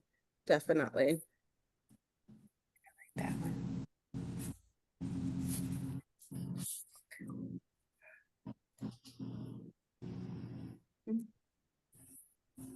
No, I kind of said this earlier, but I think still around the topic of whose voice is missing. I think I mentioned it in the chat, but having program voice that are receiving funds from the HVSA, like having a consistent and anonymous and predictable way to get that program voice is, I think, a perspective that is missing. And also kind of built on what I think it was Gretchen that maybe said it. We have some LIAs present, but if we had another mechanism to get additional LIA voice, I think it would take some of the pressure off of some of the representatives here and just would have another through line to hear directly from our partners in the field. So I think that would be something that would be cool to see the HVAC kind of commit to saying, yes, let's do that. Let's get feedback consistently. And then maybe one other thing I'd say about that is we've been doing that at Start Early for our TNTA work for the last, I think it is 3 years. We have a survey. And then we also have focus groups that are ran by somebody that's outside of who they connect with. And it's just been incredibly meaningful and valuable for us. And I think for the HVSA, it could be really great to get program voice more consistently. And then the next thing we're trying to work on is to not have that just happen once a year, but to have an opportunity for feedback that could occur at any given point. So that's one area that we're trying to improve on. So whose voice is missing? I think program voices and partners that are receiving funds from the HVSA.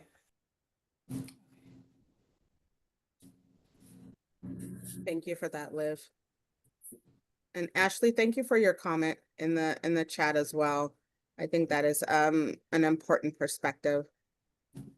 So really thinking about identifying representatives on whatever. Right now we have Adrian, and Adrian isn't here with us today, but he is often the Our male voice. so yes. So I'm sure Adrian would love some company as well, and he and the responsibility he has. Finding that out, Ashley, I think that's something we need to think about and work on. Camera off and on. I really am like I talk with my hands on my face, and so it's always like in the middle of conversations where I'm like nodding, and I'm like, nobody can see me nodding. Like, nobody can see me agreeing. So I'll turn my camera on and off. Yeah, Malia, welcome. And yes, we did mention parent voice and lived experience voice, but thank you for putting that into the chat, because it definitely would be something for us to keep in mind if it had not been mentioned. So thank you. And thanks for joining us, Emily. It was good to see you. Okay. Next slide. So I'm going to ask you to hold all this information, because I think it's going to come together here in a little bit. So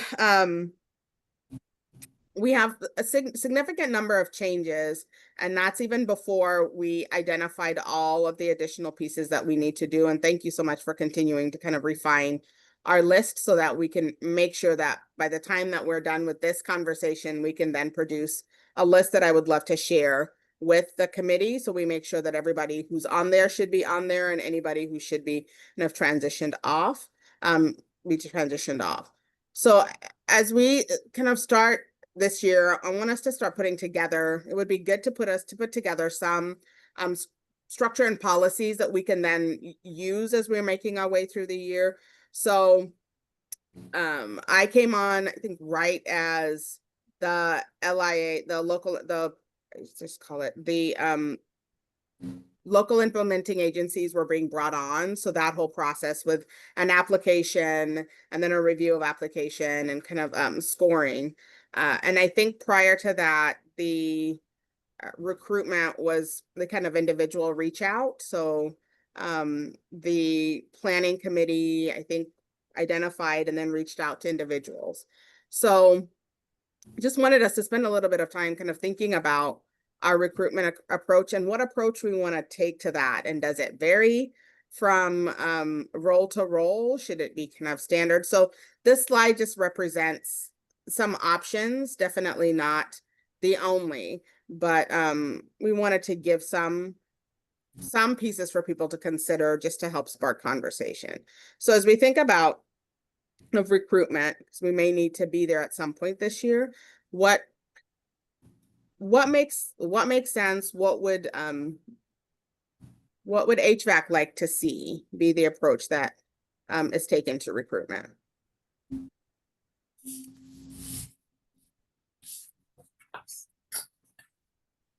I can just share from my point of view that if you just sent an email with the application and the process and all that, I would be out.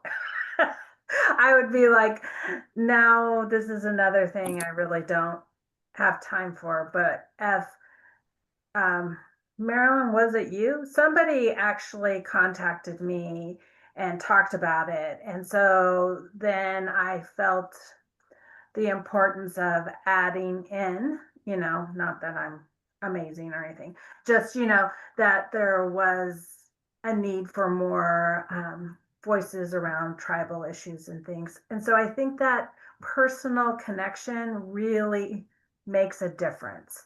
And so I get asked to be on committees a lot, and I don't do a lot of them. So I think the personal invite makes a huge difference.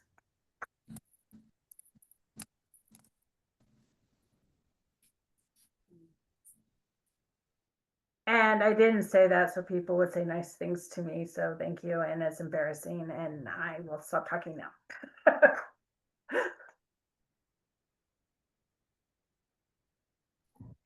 I like personal invitations as well because I agree with Allison. Like people do tend, people who are good at what they do and who, yeah, they get a lot of asks. And I think that personal attention of this is why I think you would be great to be on the HVAC. Is really important.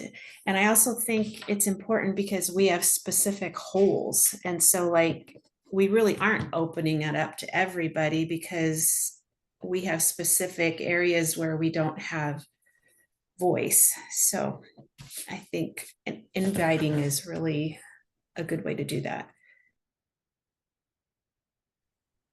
I love the personal invitation too. When it's a broad ask open to anyone, the risk is that we're going to have to turn someone down, and that would be really unfortunate if somebody showed interest and then we said, well, I'm sorry, you're representing something that's already represented and we don't want you.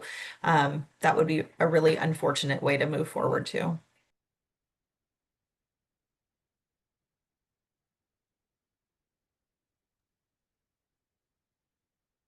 I just like to add to the personal and just speak to, I know you all have experience with this with recruiting parents to participate in your work, but I think, I think of the folks that we might reach out to that are also survivors that, not only the personal touch, but like being super, as you talked about, Nellie, being super clear about like what expectations are, if there's any compensation or help, if we're willing to meet outside of traditional work hours once in a while, because people are usually taking care of kids, as we all know. So that flexibility, but I think the personal invitation with community members or parents or family members, it's like a little more time, because people can be worried or intimidated about entering a space with other folks who are, this is your job, so that takes I would just add to the list if it takes even more time than calling up your trusted colleague and saying, come on, we need you. I know you'd be good at this. You can do that faster. So there's like a time element with that too. Cassie, go ahead. And then Ashley, please feel free to go after Cassie. And I've done a horrible job of opening up space for public voice. So please feel free to jump in at any, this is an open conversation. So please feel free to jump in at any point. Go ahead, Cassie. Yeah, I was just going to say, I love that we're taking a little time to think about this and talk about it together. So first, I just want to call out that I appreciate that. I think it's important how the group decides who's a part of the HVAC. And I just wanted to offer a thought that once some decisions have been made about what the recruitment process will look like, I would encourage us to consider putting that on the HVAC website, like on that page, just so that it's transparent and open and clear to folks what that process looks like when they're interested.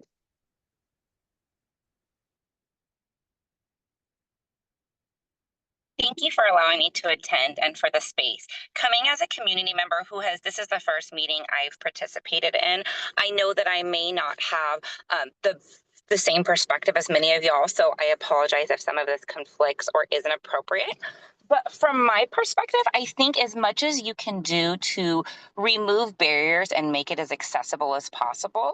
And so I know that you guys are doing a great job at that. I think that it would vary depending on the role. And I liked what Cassidy brought up about having it on the website. I think that is important. A lot of the other programs in like their engagement profiles on the website, they do recruit for parent participation or for different members or roles. And so I think having it open But I agree with everyone about the personal connections. I think having relationships, and so if you did decide to go to including a parent, caregiver, guardian, or lived experience professional, I think that that would be amazing, and I would love to highlight some of the benefits of that. I think having connections with organizations like Parent Ambassadors or Moms Rising or organizations that spend time, effort, and money training parents to be leaders in their community, especially like the Parent Ambassador program. It's a year-long training where they teach you leadership, advocacy, communication, policy, all of those skills to be able to work in spaces like this and to be familiar, to be able to talk to legislators and to be able to comfortably share their opinion. And so I think having those connections would be really beneficial. I also think in some spaces it may be beneficial to have an application process or interview if you do have a lot of interest. Where I would think that would benefit is in spaces where you were concerned about maybe a lack of diversity or a lack of perspectives and different spaces. And so in some of those spaces, I think that it may be hard if there's never a seat open for those members. So just ensuring you have enough space for tribal representation, ensuring you have enough space for all of the perspectives. So I really appreciate the opportunity to share an outside perspective.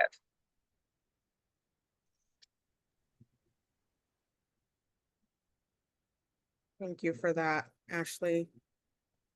And just to share in this space, Marilyn, Gretchen, and I had a chance to just touch bases with Ashley as we were kind of thinking about like what would it mean and what would it take and of what do we need to consider as we look at parent, guardian, caregiver, lived experience pieces. And there is a wealth of information and a wealth of experience that Ashley brings to the conversation. So that is, and she definitely, along with all the other members of HVAC, would be a great resource as we like move forward and start to kind of flesh out what this looks like. So thanks for being able to attend, Ashley, and for bringing your voice into the space. Appreciate it. Go ahead, Martha. Yeah, thank you. I wanted to, and I can wait. I wanted to loop back to the kind of depending on the role and thinking about it from an agency and representation perspective. And specifically, I'm curious about the LIA representation on HVAC and thoughts from those members about how LIA reps were kind of decided by the larger group of HVSA funded programs. And that happened a few years ago. And I think there was a process where there was, I don't know, nominations or what have you, but it was it was all the programs in the HVSA kind of identified who they wanted to represent the LIA voice on HVAC. I think it kind of, for me, it's similar to how we think about it at DOH. We have TRIO members, but we also have a DOH public health representative as a voting member, and DOH made that decision about who best to put forward as opposed to someone recruiting individually, Jill. It was DOH kind of made that decision, and I'm wondering if it's a similar process for LIA representation or not. So I'd be curious to hear from the LIAs, if that made sense.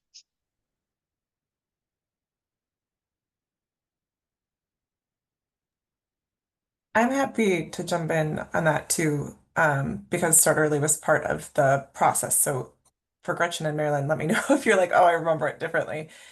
There had been 2 cycles where there was an open letter of interest where programs could express and then fill out a short application, kind of like what Allison was talking about, actually, um, to show that they wanted to sit on the HVAC. It happened quite a long time ago. And then there had been, I think, over time, actually, more and more programs had expressed some sort of interest, but it wasn't certain what the process would be in the future. So I guess what I'm saying is I think formally there had been 2 letters of interests that went out to all HVSA funded programs. Those programs submitted the application. The HVAC, there was a subcommittee of members that read through those applications, and basically almost anyone that there was not an overflowing level of interest, I might say. And it hasn't happened in a really long time. Marilyn and Gretchen, I don't know if that sounds right from your perspective or other programs that are sitting here today. But it's been inconsistent, I would say, how programs have been able to attend.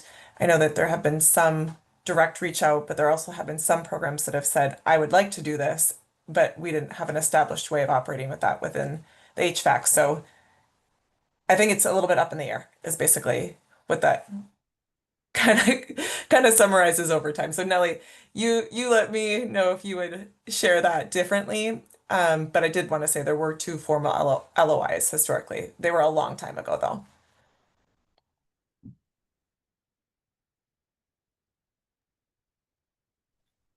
Yes, Liv, I remember just that there was an application process that we did. But to be honest, I don't remember anyone reaching out, but it was a while ago.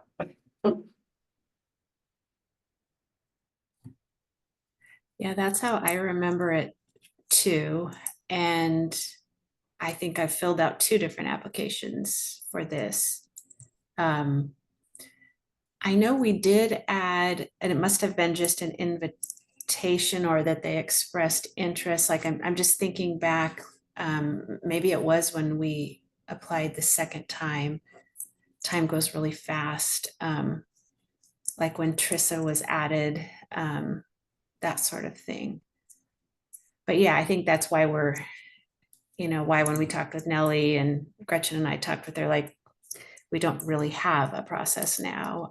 But I think you're remembering correctly. It was a long time ago though. And I mean, I guess I'll say, as representing an LIA, like I do, the other thing that I do is I share, like we have a supervisor meeting monthly. And so like our role is to share with other, NFP leaders, but the things that we've discussed, I think that's really important. I think we're able to talk as a group pretty openly about, if someone else would like to do it, like I would have no problem with that. I love being a part of this, but I also know that, there's time for new opinions, new perspectives. But I feel like with NFP, we're pretty open about it at our leadership meetings, that, we share what's important for people to know, and it's not like a secret, it's not a secret meeting. I think people didn't know that it was public. I think that was, when that was shared in office hours, I think that was like, oh, anybody can go. So I think that was really good. A good change that, we made that known.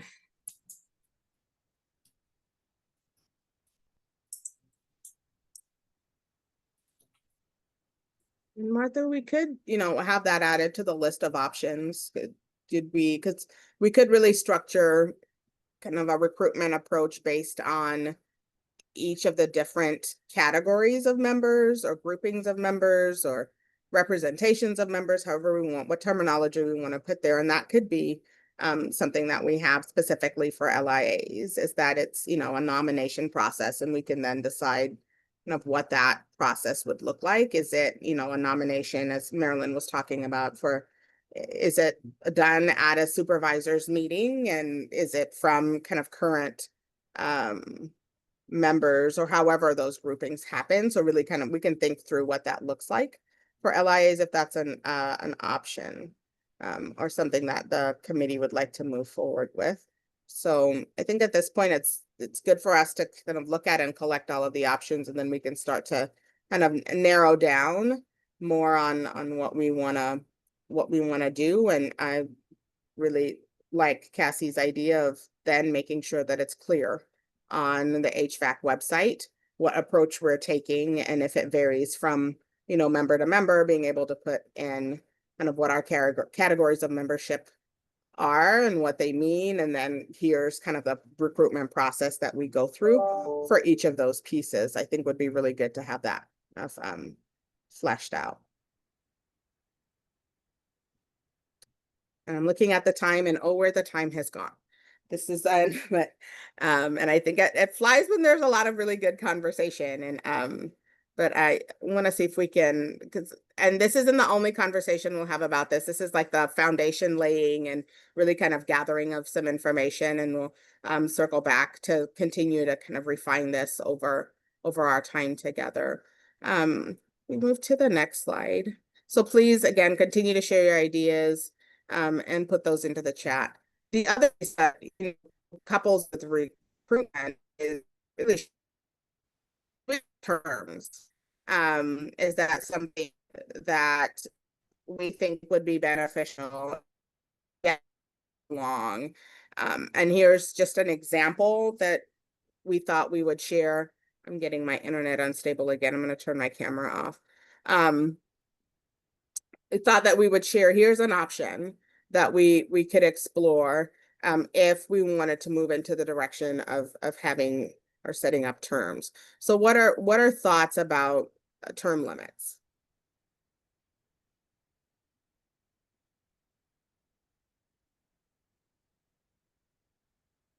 I'm seeing some head nods.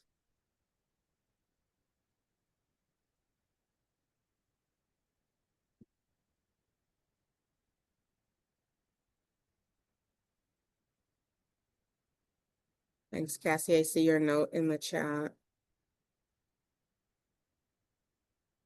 Oh, thank you, Alicia. So we could try the recommendation, and this is again a recommendation from the smaller team. We didn't talk about this in our larger planning team. This was kind of Marilyn and Gretchen and I. So we could try this and see kind of how it goes. Thanks, Malia. So we could try it and see kind of how it works or doesn't work for us, and we can make some adjustments, and we could, you know, kind of think through terms beginning in this state fiscal year. So we could do that. I think it'll take some cleaning up of the roster we talked about so that we have kind of an idea of who before we start kind of thinking about terms. So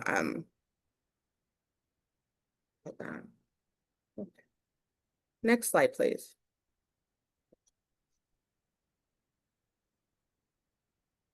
So again, I think all of these things kind of work together. Yes, I like that, Lee. Yeah, definitely. Like, so we could think about it in two forms. So we could have kind of the term, so we could have term limits in two ways. So term limits for kind of current, and then thinking kind of over, and we can say over whatever, over a 5-year period, over, so we can flesh out a little bit more there in terms. So the hope is to kind of come back at our next meeting to just kind of talk through, here's what we've talked through, and here now some decisions that we need to make, and we can do some discussion and then some polling, so we kind of mark where we're headed. So then here's just kind of attendance and some housekeeping kind of things. So do we want to do anything around an attendance commitment? Does that make sense? And then here's some ideas. Yeah, I like that, Lee. I'm so happy you're putting all of these things into the chat, because it's going to make it so much easier to pull together later to kind of group together. So I really appreciate that. As I think that makes perfect sense. Definitely. So just kind of be thinking about an attendance commitment. And I want to acknowledge that we have a lot of things that happen, and a lot of things happen for people in their personal lives. A lot of things happen for people in their professional lives. A lot of things happen for people the day of meetings that, I mean, so there's I know that there's a lot of moving parts.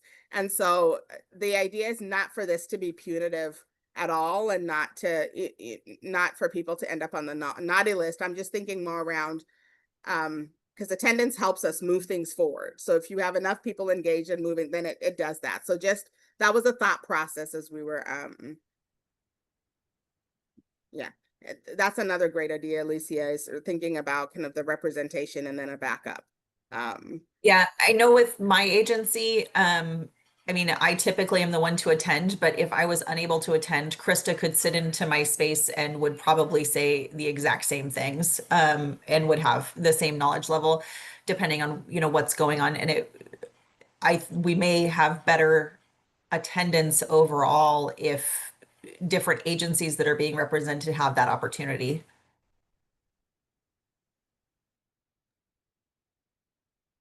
I love that. I love that. So, and it's something to think about more from a kind of moving towards engagement than it is in any way.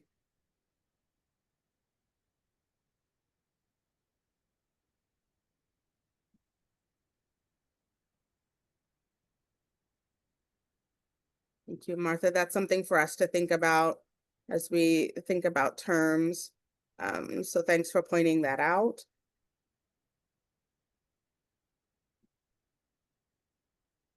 Yeah.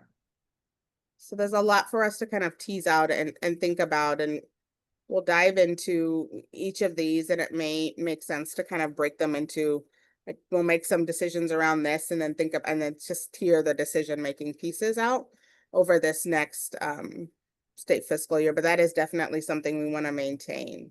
I think part of the thought behind kind of the rotating pieces is so yeah, so we have to think about that. Yep, great point, Ashley. So, and I think we've talked a little bit about this. The other thing we've got to do some kind of planning and put some kind of pieces around is what happens, or how do we want to deal with members who transition out of their position? And Alicia, you brought up a really kind of important point in what you were sharing, and that the person that you identified who would fill in for you would bring the same kind of level of experience, and would bring voice and perspective. So in kind of thinking about, that was one of the things that came up as we were thinking about it. So if so the example we could use that I think is, we had over this last year, we had a person transition out of a position and somebody filled in. And that person now is also kind of transitioned out of their position. So really, we need to think about, so does it happen as long as the person who's replacing is bringing the same kind of level of experience and voice, or is it kind of up to the agency once it's done to kind of fill in? Do we leave that position vacant and kind of think about a recruitment process? And since we'll have that kind of set up, that gets initiated and kicked in. So just need to think through as kind of a committee how we want to address that.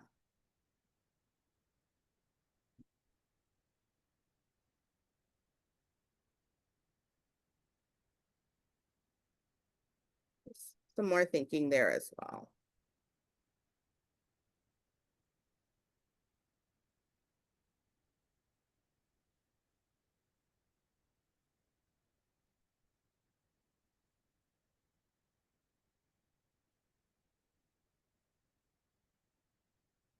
Let's move on to the next slide. We've got a couple of minutes left. Okay. So just another kind of housekeeping bit. There's I have a wondering around kind of annual confidentiality, kind of conflicts of interest, and kind of affiliation piece to fill out every year. And affiliations, we're thinking, is there another advisory committee that you're on, or another community, may not be an advisory community, but a community gathering, or so just thinking about places for there to be some alignment and some intersection of information and kind of all of those pieces with HVAC. And sometimes it's easier to do that if we kind of have those connections listed out, and we can say, hey, it would be great to hear about this, or wonder what's happening there, and is there something HVAC could do to support that? Alicia, please go ahead.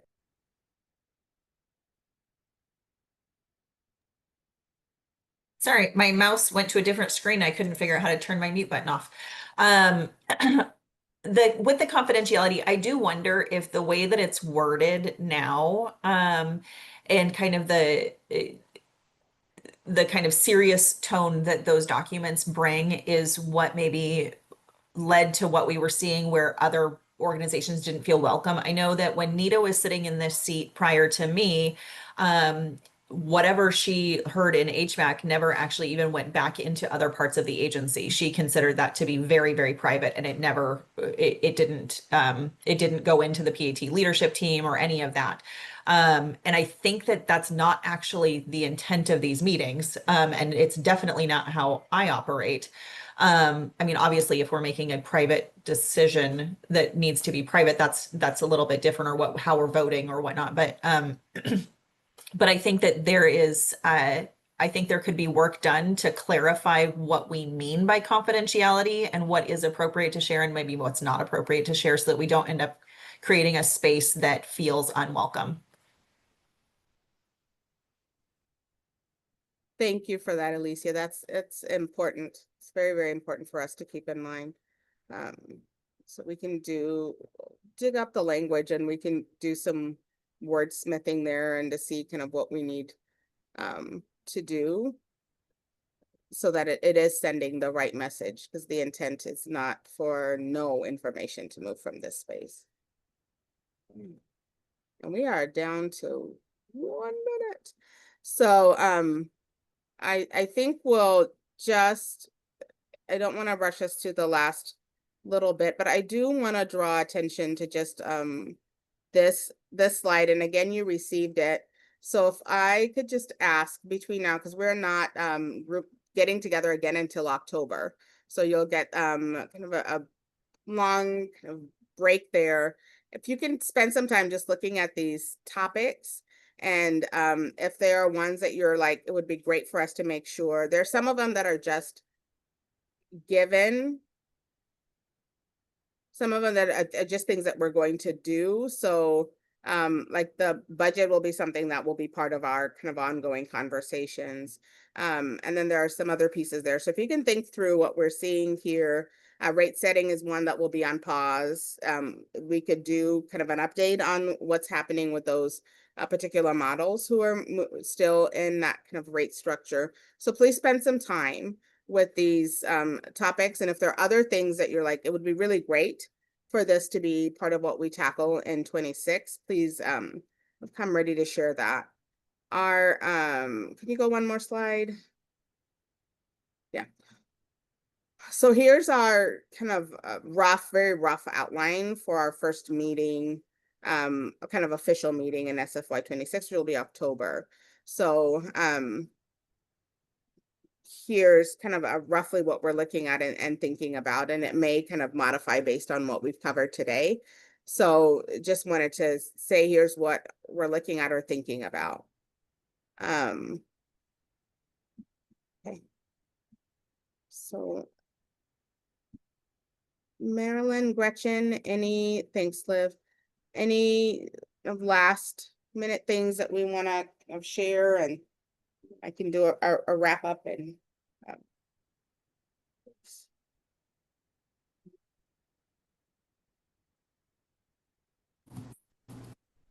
No, I don't think I have anything, but thank you. This was a really great discussion today. I appreciate the engagement of everyone so much. I echo that as well. Thank you for taking the time out and hopping on and engaging, and we'll have more conversation. We are going to send up a set of follow-up email again with our survey and all of those pieces. So again, encourage you to fill that out, and we'll send some more information between now and October as we move a little bit closer to our time together in the fall, which sounds really weird to say, but but again, thank you all so much for being here today and participating and engaging. I appreciate you stay safe for the rest of the summer and the beginning of school. For those who have little people or not so little people, they're sending off to various levels of kind of next steps for them. I'm gonna have a kindergartner for the first time. So that's going to, yes, that's going to be quite a journey. It already is quite a journey. So we'll see. So again, wishing you well until we connect in October. Please, between now and then, if there are things that come up, feel free to reach out to Marilyn, to myself, and to Gretchen. And we will see you in October. Thank you. Thank you so much. Bye. Bye. Bye, everyone.